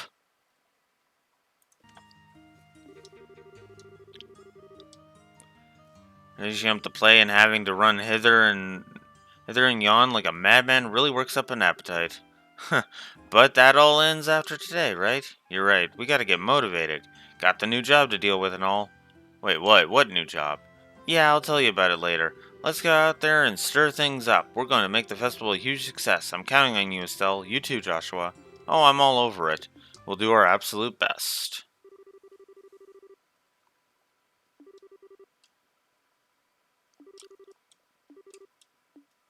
And then the day of the festival. Yeah, I screwed up. Okay. I'll do that all off screen. That's what I'll do. The stage is set perfectly. The lights are just right. Okay, looks like we're ready to unleash our masterpiece. We'll be opening soon. We've got a bit before everything starts, though. Oh, so go have some fun in the meantime. Now you're talking. I'm gonna stuff my face with something from every food stand out there. Looking around is fine, but if you eat too much, you'll be too full to move in the play. Yeah, I probably shouldn't overdo it. Hey, aren't you guys gonna come with us? Can't. We still got student council business to deal with. You'll be fine. Go have some fun. What? What's student council? What's student council business? And didn't you say the same thing yesterday? Is there something I can do to help? We're fine, I promise. All you need to do is show Estelle and Joshua around. Aren't the Pipsqueaks going to be showing up soon? Oh, right, sorry.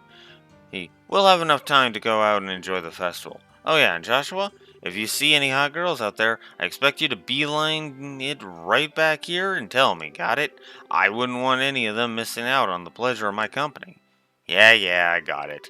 Tall, gorgeous, sensual, charming. Did I miss anything?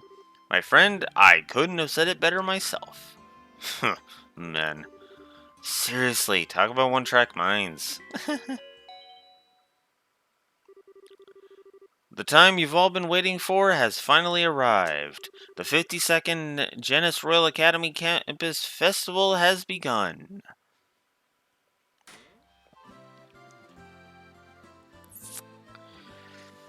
So yeah. Holy, tons of people. Well, this is the famed Genis Royal Academy, after all, so it's definitely not your average school festival. Well, we are expecting a lot more visitors this year than usual. Alright, it's finally here. Come on, Hans, let's go. Alright. We'll be in the student council office, so come see us if you need us. Sure thing. Best of luck, you two.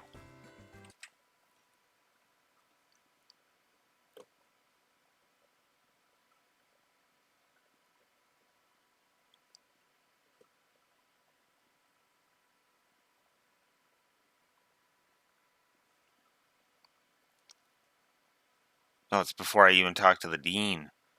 Oh, that sucks.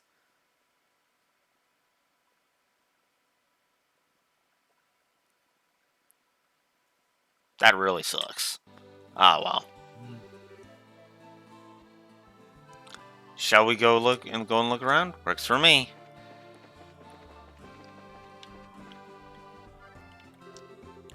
If it isn't Estelle and Joshua, what brings you two here? Hi, Nile. Are you here for business or pleasure? Lots of people in the entertainment industry were invited. Did you ever find a link between all those bits of information you found? I wonder. Actually, before I get into that, I'm hungry. I think I'll go fetch some grub. Oh, hello, Gilbert. Hello, Chloe. Have all your preparations been completed? You did? Yep, we've practiced hard, learned our lines, and spent the afternoon waxing the hair of off Joshua's face and arms. All that's left is the doing now. I see. I look forward to seeing the results of your efforts. It's been some time since I was last here, but I still love my old alma mater. I have many fond memories of this place.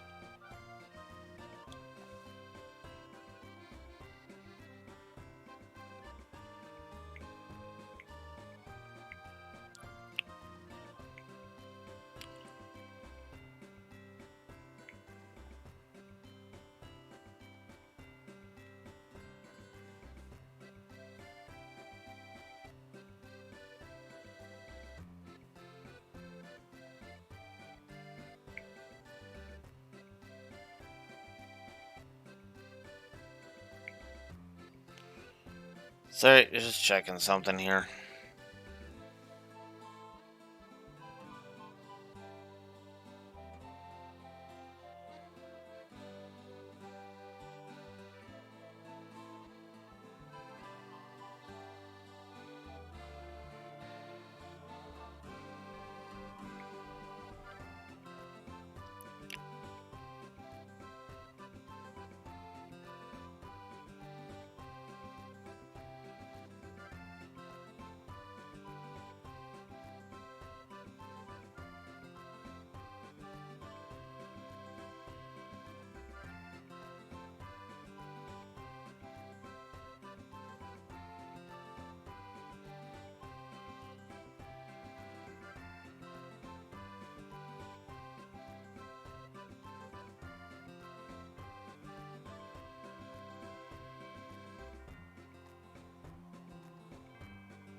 Okay. Should really stop getting distracted by that phone of all things. I should probably also plug in this phone now that I'm thinking about it. Whoop.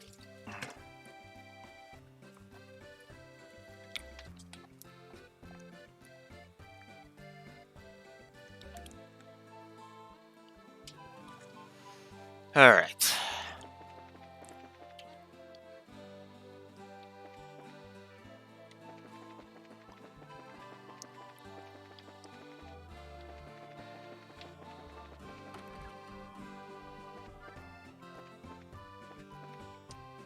Oh, hey! Huh? Professor Elba, is that you? Well, Estelle and Joshua, this is a pleasant surprise. I trust you're doing well. Were you invited here for the festival? Sadly, no. I'm here on other business. I've come to investigate a new discovery within the Sapphirel Tower. I was hoping that the Academy could provide me with some useful materials. Wow, you're really dedicated. Well, I have to be. Research hasn't made me wealthy, so I am fueled by pure enthusiasm. On a related note, the Academy's curriculum is divided into a few courses, isn't it? Will there be any expeditions? Yes, although of the 3 courses available to study here, only the social studies class will have an exposition. The students are displaying the results of an independent research project. I see. I recall my own days as a student. So where is this research publication made? Oh, okay. This must be your first time at the academy, right? Let's see. How to explain. Indeed, the campus is fairly littered with buildings. If you'd like, we can just take you there. That would be helpful, but I'd hate to spoil your fun here. Oh, it's fine. We're not doing anything major right now. I see. Well, in that case, I would greatly appreciate you showing me to the exposition hall whenever you have the time. I'll be waiting here for you right here in the cafeteria.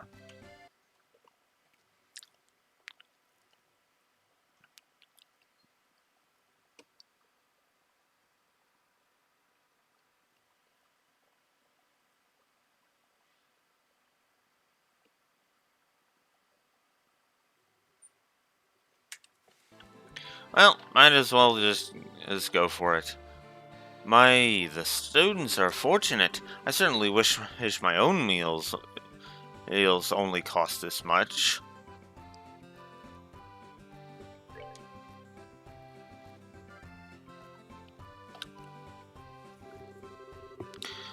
Well, you've certainly pulled out all the stops, haven't you? So many areas of interest, from history to economics. Thank you so much. This looks like smashing fun. It was my pleasure to help, sir. Social studies is my major, so I hope you enjoy looking around. I've never been any good at this whole academics thing. One of these days, you're really going to have to get over that. Being a bracer requires knowledge in many different areas of study. Well, I'm itching to start looking around, so if you'll excuse me, thank you again for showing me the way here.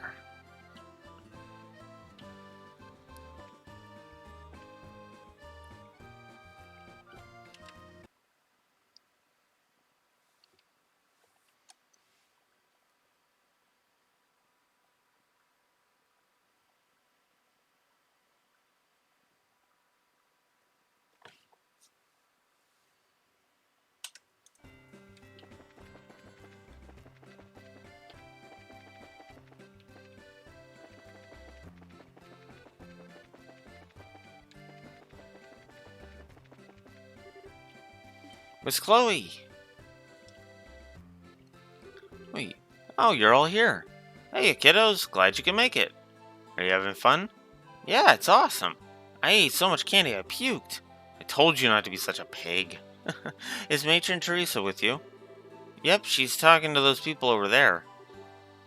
Here she is. Good afternoon, all. Matron Teresa. Good afternoon, Matron. Thank you very much for inviting us here today. The children and I have enjoyed it greatly. Hey, Miss Chloe, when's your play thingy supposed to start? We've all been looking forward to it. I see. Well, you'll have to wait just a little bit longer. Did you know that both Estelle and Joshua are going to be in the play with me? Really? That's going to be so cool. What part are you going to be playing, Mr. Joshua? Well, how to put this? You'll just have to wait and see, won't you? Oh, by the way, are you guys still staying in Minoria? Yes, though the continued goodwill through the continued goodwill of the innkeepers. That said, however, hey guys, do you want to see the costumes that'll be used in the play? They are pretty dresses and suits of armor. Pretty dresses? Suits of armor? I guess I have your attention. I'll give you an exclusive sneak peek at them before the play even starts. Yay! I want to go too. I'll be backstage. Come when you're ready. Okay, now follow me.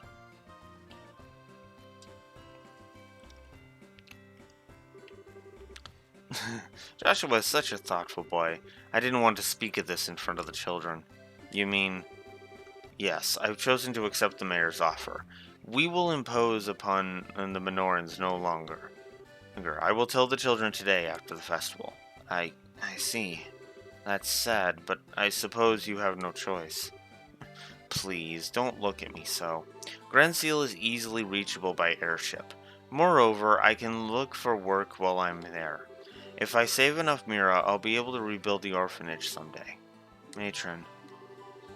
Now then, let us find the children, shall we? I would imagine that they're a bit much for Joshua to handle on his own. Whoa, this is so cool. I wonder if I could wear it. Not with how short you are. Not with how short you are. I wish I could try on a white dress.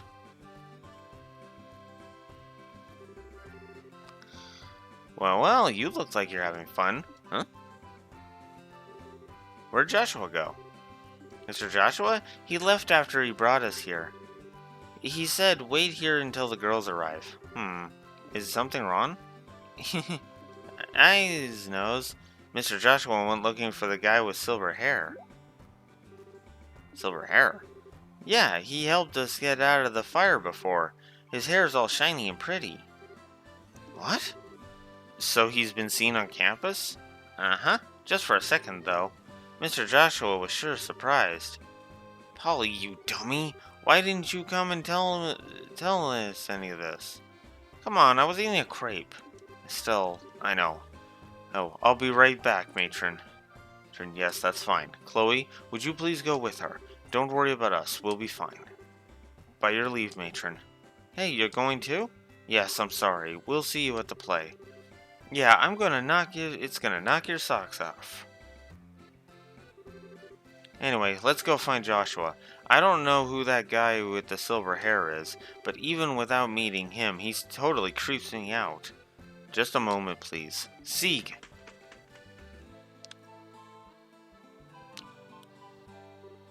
Scree? I need to ask you something. Did you see where Joshua went? Scree!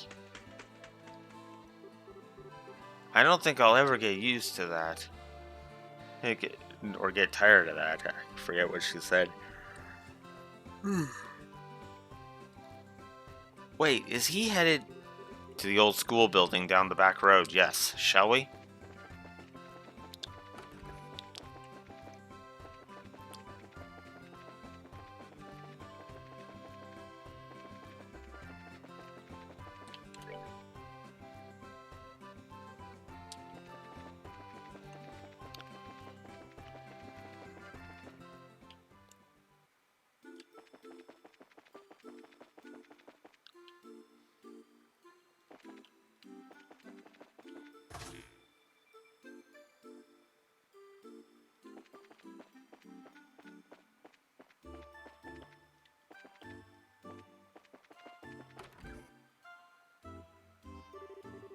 Strange, I could have sworn, but it couldn't be.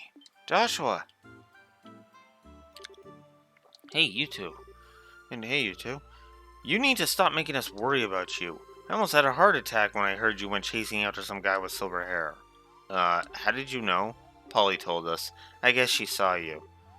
She's a pretty sharp-eyed kid. I did follow a man matching that description out this way, but I guess I lost him. Oh my.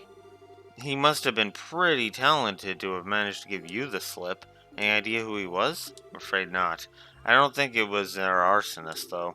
I tailed him as long as I could. I see. By the way, why did you run off by yourself? My thoughts exactly. You could have at least left him some message. I'm sorry, I didn't mean to worry you.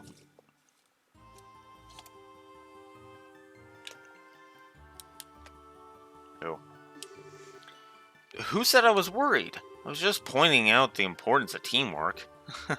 You're a terrible liar. Not 5 minutes ago, you were in a total panic. I was not. And hey, you were pretty concerned yourself. Thank you, both of you. Your attention, please. All play personnel, please report to the auditorium right away. Once again, all play personnel, please report to the auditorium right away. Thank you. Oh yeah, it's almost time, isn't it? Yes, we should get into costume. The play will start soon. Alright then, let's do this. Oh, what about that guy with the silver hair? I suppose all we can do is let Karna know and warn her to keep an eye out. 30 minutes later.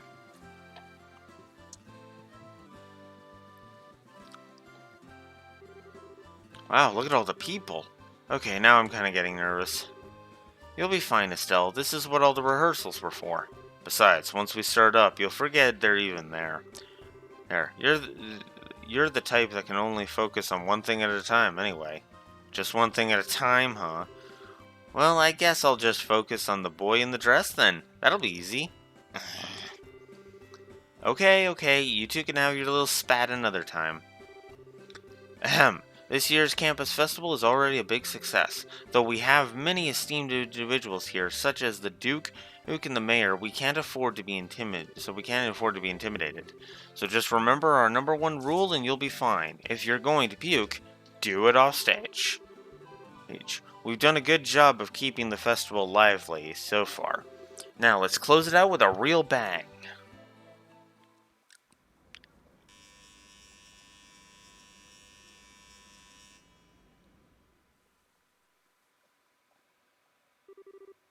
Without further ado, the Student Council proudly presents Madrigal of the White Magnolia. Enjoy the show. In the year 1100 of the Septium calendar, 100 years ago, Laburel was still a land of nobles and aristocrats. But commoners too held some power, and they were prodigious traders that grew more influential with each passing year. During the period, there was much friction between the classes, and the nobles and commoners clashed often. As time went on, these clashes intensified. The intersection of the royal family and the church failed to end their squabbling. The stage was set for a final conflict. A year had passed since illness stole the king from his people. Our tale begins on an early spring evening in the rooftop garden of Grandseal Castle.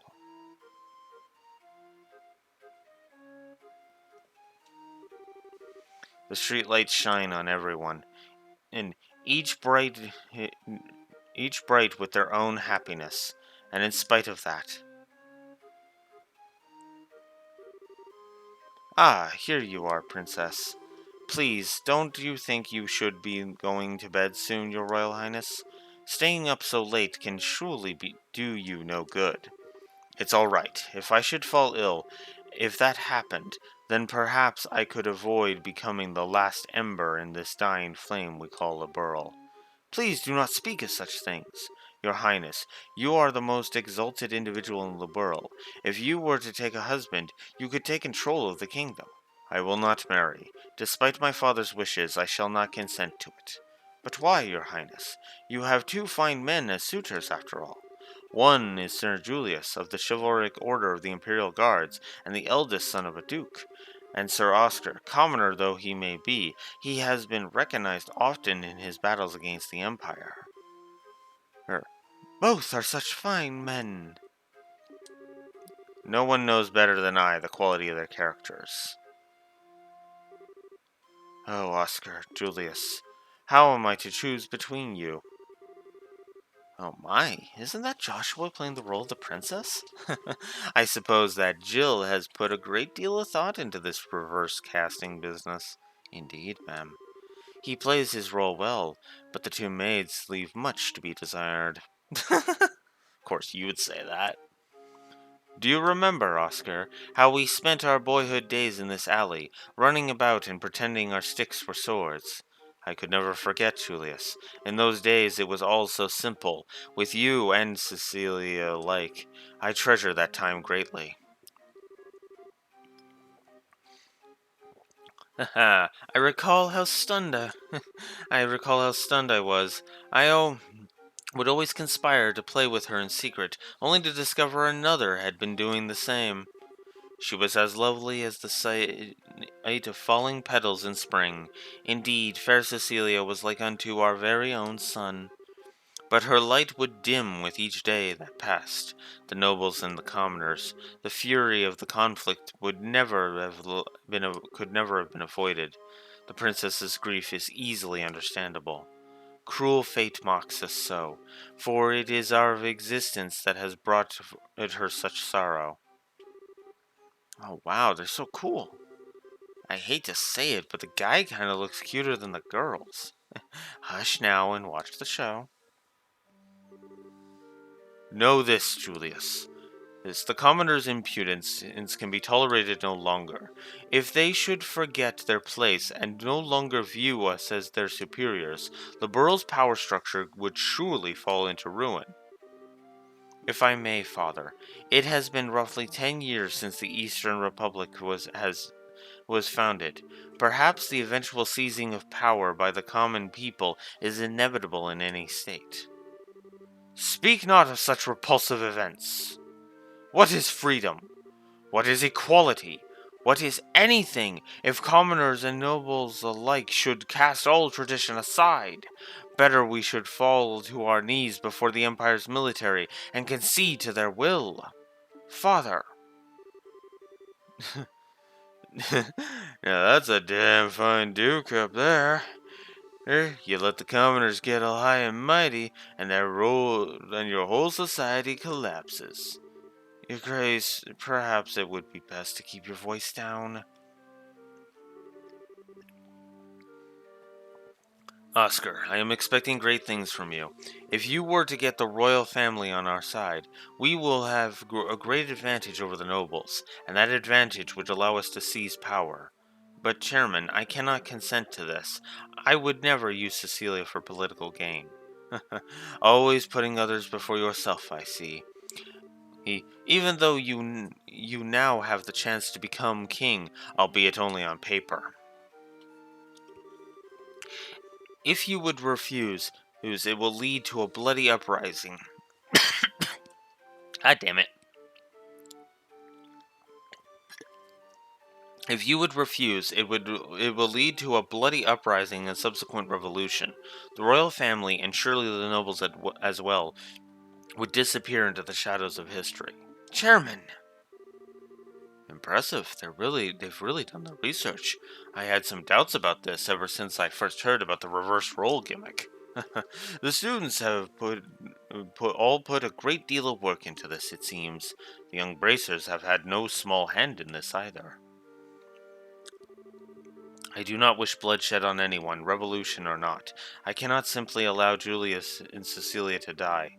As for myself, I know what I should do. Ugh, it's no good. I'm gonna be sick. Are you alright? You must have had quite a bit more than you can handle. It may be spring, but you'll surely catch your death if you sleep out here. Thank you, good Sir Knight. It has nothing to do with being a knight, but rather simple concern. I would have to be quite the young fool not to see what I must do. Who? You got that right. What? What? My arm. Just a touch of anesthetic on the blade. Now, if you'll be so kind as to sit still. Curse you, assassin! Who sent you? Just a noble who wants you out of the picture. He wanted it badly enough to pay me up front, and pretty well at that. All you need to do is die. I get it. Not bad at all. So up next we should have... Whoops. Almost got so wrapped up that I forgot about my work.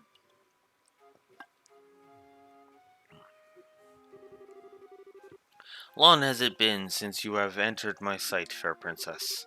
Yes, Julius, it truly has. I cannot help but notice that Oscar is not with you today. Back when my father yet breathed, the both of you were oft spoken of by the maids of the court. As you well know, your highness, the kingdom is in the midst of a crisis most dire, and as such, he and I may never be as close as once we were. I confess, I come to you today to ask a favor. What favor would that be? That you would allow me, he and I, head of the chivalric order of the High Guard and the young general, to engage in a duel of honor, and that the victor shall be granted the great honor of becoming your husband. Quite dramatic indeed. Caught up in the conflict between noble and commoner, these two close friends have finally decided on a duel.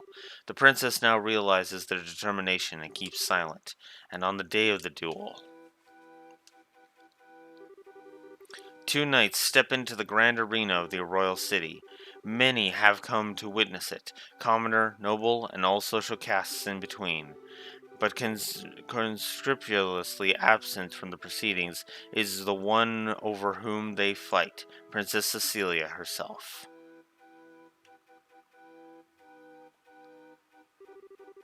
My friend, I fear that this was inevitable. Perhaps fate always intended for us to meet in so base a fashion. Speak, that we may both be unburdened, if nothing else, for our beloved princess. We would cleave a path through fate with our own hands. But at this moment, my words and her smile seem lost. Has fear clutched your heart, Oscar? Perhaps, but what is this passion that pierces me to the quick? As I see you with blade drawn, I feel as though I have been waiting for this moment.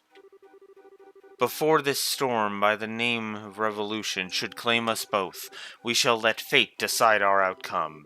Yes, and may the goddess above see our spirits as they truly are. Come then, let it be done. On guard!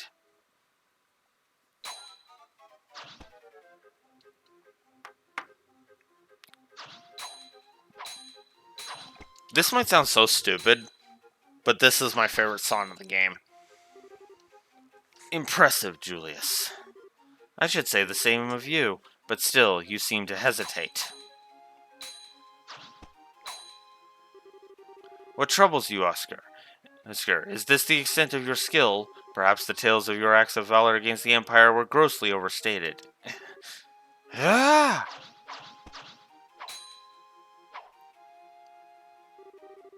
Well done, Julius. Magnificent swordsmanship. Gah! Oscar, your arm! I've had worse. 'Tis but a scratch. Neither of our blades connected with flesh, not even a glancing blow. Your wound was struck prior. This is a tactic most low, Duke Ren and Mount. Was this your intention from the start? I'll thank you to cease slandering my good name. Are you implying that I instigated this? Father, is this true? Did you? Oh, it's all right, Julius. My own inexperience has brought this about. Besides, I've received far worse on the field of battle.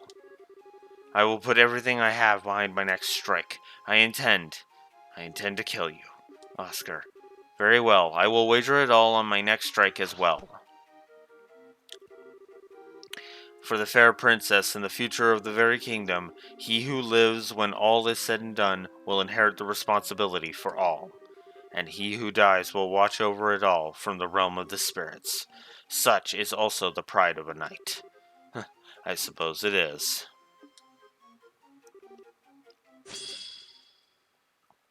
No! Oh, Cecilia, what? Princess! Why, were you not in attendance? Oh, Oscar, Julius, I did not wish to observe a duel between the two of you. I felt I had to find a way to put a stop to this fight. Praise Adios that I arrived in time. Cecilia, Princess, hear me, all in attendance. Dismiss me and set aside your differences, please. Are we not all of Liberal, and do we not love this land? There is so much that separates us from one another. If you would not take your foe's hand, surely we could find a peaceful resolution. Your Royal Highness, you need say no more. My vision fades. But what of you two? Will you not do as I ask? Your will be done, my princess. At your side. Strange. Everything is floating. When I was young, I would sneak out of the castle, down to the alley. Oscar, Julius, you both always had smiles for me. I love your smiles, so please, don't ever stop. Princess? No, this cannot be. Princess! I'll do anything. Please, no! Cecilia, you... Our poor princess. I just don't understand why she'd do such a thing. Our princess gave her life that we might stop this unending dispute. Compared to that sacrifice, what a trifle is the pride of a nobleman. Had we not been fighting, it would have never come to this. Only now, when it is too late, that do I see our folly. Is this the fate of all men when their spirits still with their spirits still shackled to their flesh? Adios, great goddess of the skies, are we now know of your great resentment. There is much that you do not understand, it seems.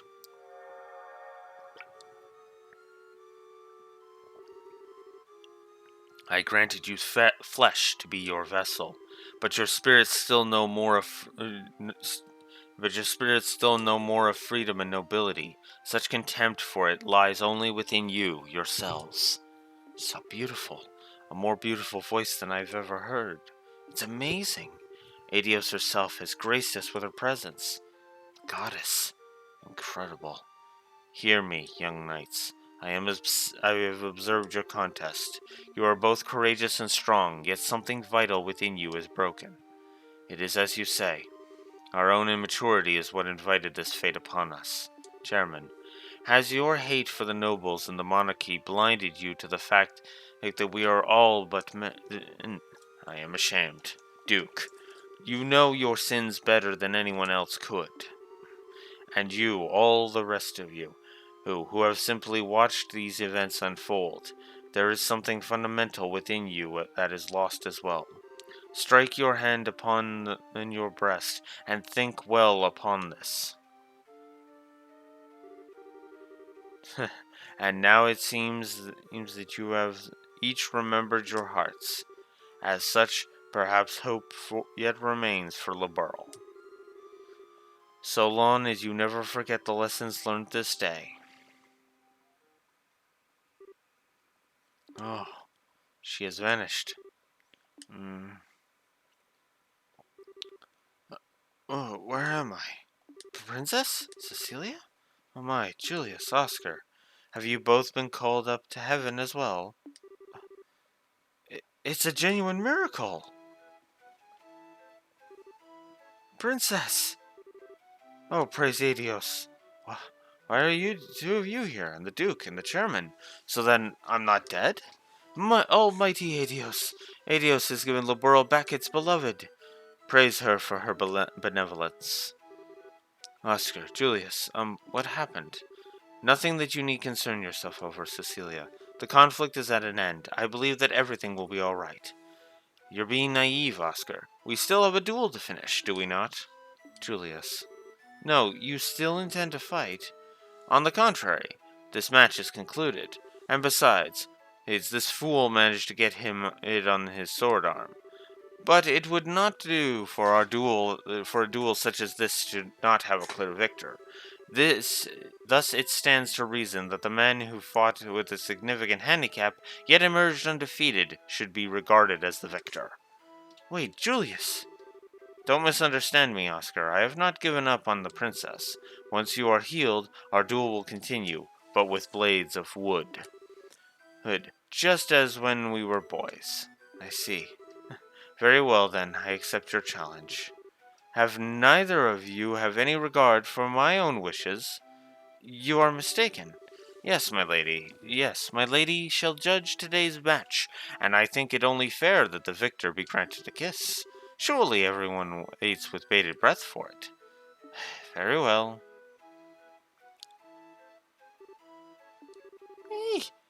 Don't they look marvelous together? Almighty Adios, look well upon this, and may this fine day extend unto eternity. Eternal peace to Labarre! Eternal glory to Labarre!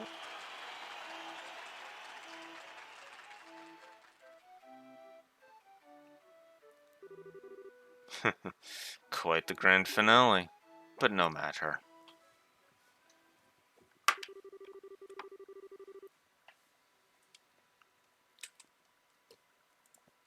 I'm gonna go ahead and give that a story plus, because that was good stuff.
Plus to the play.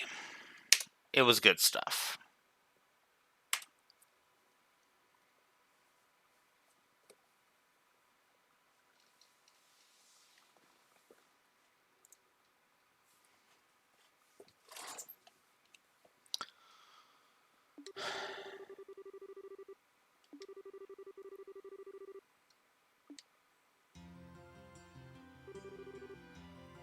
Brilliant, just brilliant. That was one fine play, if the director's allowed to say so. At first, I thought people would make fun of us with the roles switched like that. I'm so glad they took it seriously. Agreed, the costumes worked out pretty well. I wouldn't want to have to wear mine again, though. Oh, corsets are like some form of torture. No kidding. Well, it was all for a good cause.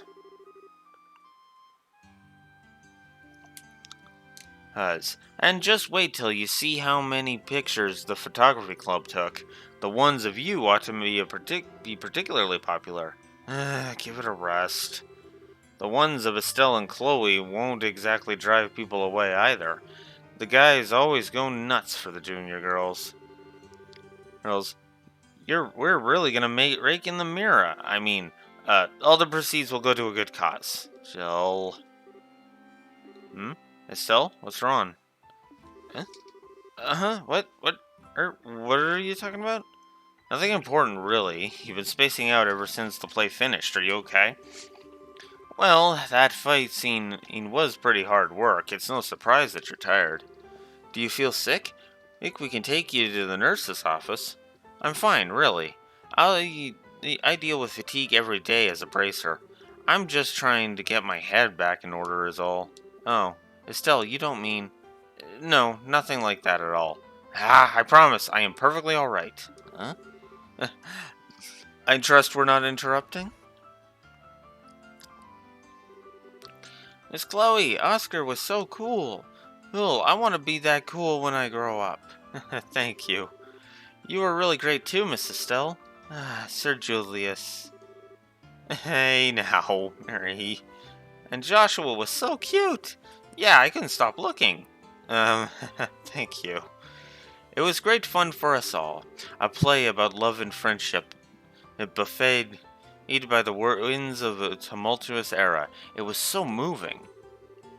The fight scene was intense, and though one could only expect it to end in tragedy, it had such a heartwarming conclusion. I thought it was splendid. Well, with praise like that, I'd have to say it was worth the effort. Oh yeah, Hans? Oh right, almost forgot. Huh? What's up? It's nothing bad, don't worry. I'll be right back, so just keep doing what you're doing. Okay. Those were Jill and Hans, no? Chloe, your friends are on the student council then? Yes, they were in charge of the production of the play. I see, I must thank them then. The children will have many fond memories of Ruan. Matron. I've made up my mind, and I will tell them my decision when we return to Minoria. And then tomorrow we'll take our first steps. Oh, so soon? Huh? Hey, what you talking about? Clem, you shouldn't listen in on grown-ups talk. It's okay, Mary. But I think we should probably return to the inn. We can have dinner and continue our discussion over there. Okay. Now then, Chloe, and you two, Estelle and Joshua, I'm afraid we'll be taking our leave. Thank you for today. It was a lovely play. Oh, hold on a sec. Jill's coming back at the moment. Any moment, and she'll probably want to say goodbye before you go. Pardon me. Oh, Dean Collins. It's a pleasure to see you again, Matron Teresa. I must apologize for not coming by early to thank you for taking the time to come to visit. You needn't thank me. The festival was magnificent. I'm grateful for the invitation. Yes, the students were magnificent, weren't they? Chloe told me of the current situation. Truly deplorable. I was trying to think of a way we could help. Jill? Yes, sir. Please, take this. What's this? We took up a collection for you. It's 1 million Mira. Please use it to help rebuild the orphanage. 1 million Mira? That's impressive. But how? Well, we have the Duke, as well as the Mayor of Jose, so there are some celebrities here. Thanks to them, we were able to collect far more than we would have otherwise. Dean. No, I couldn't. I can't accept this. I don't see why not. The festival collects donations for charity every year. People donated it specifically to help rebuild the orphanage.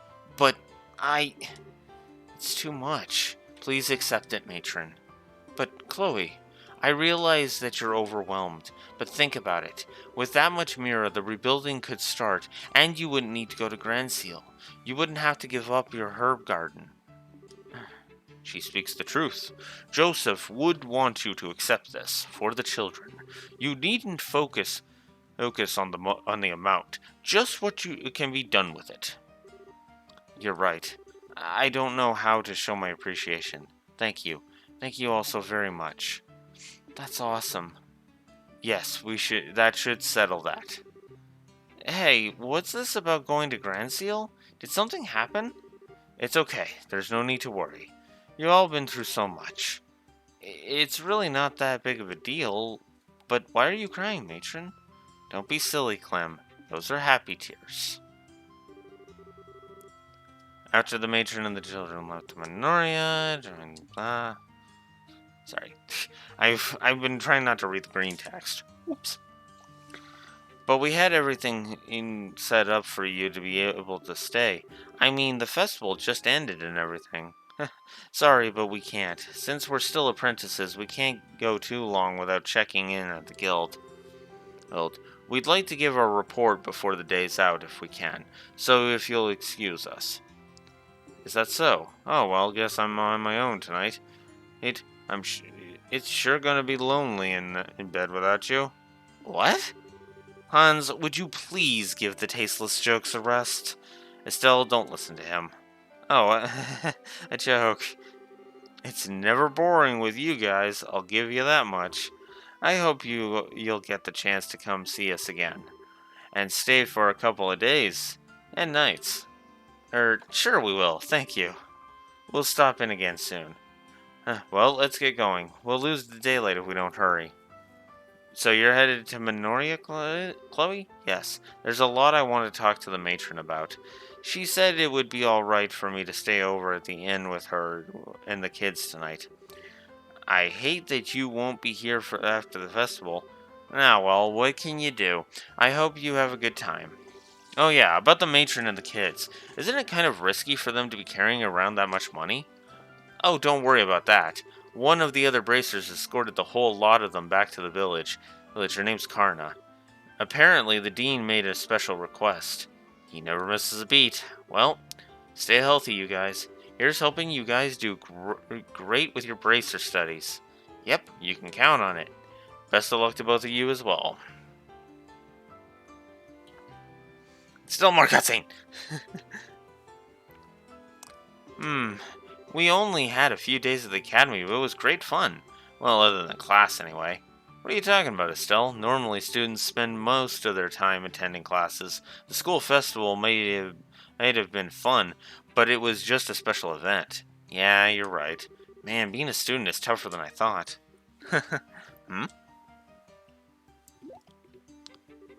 What's wrong? Nothing. It's just I can't sense C nearby. I wonder where he went. Maybe he's just looking for dinner? Yes, that may be it. I'm sorry, I'm just being silly. Please allow me to come with you as far as the coastal road. Sure, it'll be fun. Okay. So we got through a lot of stuff. And I'm just going to overwrite that one. We got through a lot of stuff. But because I screwed up, I'm going to have to call it here. And I'm going to have to go off screen all of that other shit. And all the shit I did today, and all of the stuff of that I missed at the festival. It's all just some prep work stuff, so sorry for that. But of course, if this is 100% playthrough, I have to go back and run it. I might record it, I might not. We will see how that goes. All the same, until Monday at 10 a.m. Central Standard Time, this is Blue Wolf Alex of the Lore Walkers signing out. Have a good one. Later.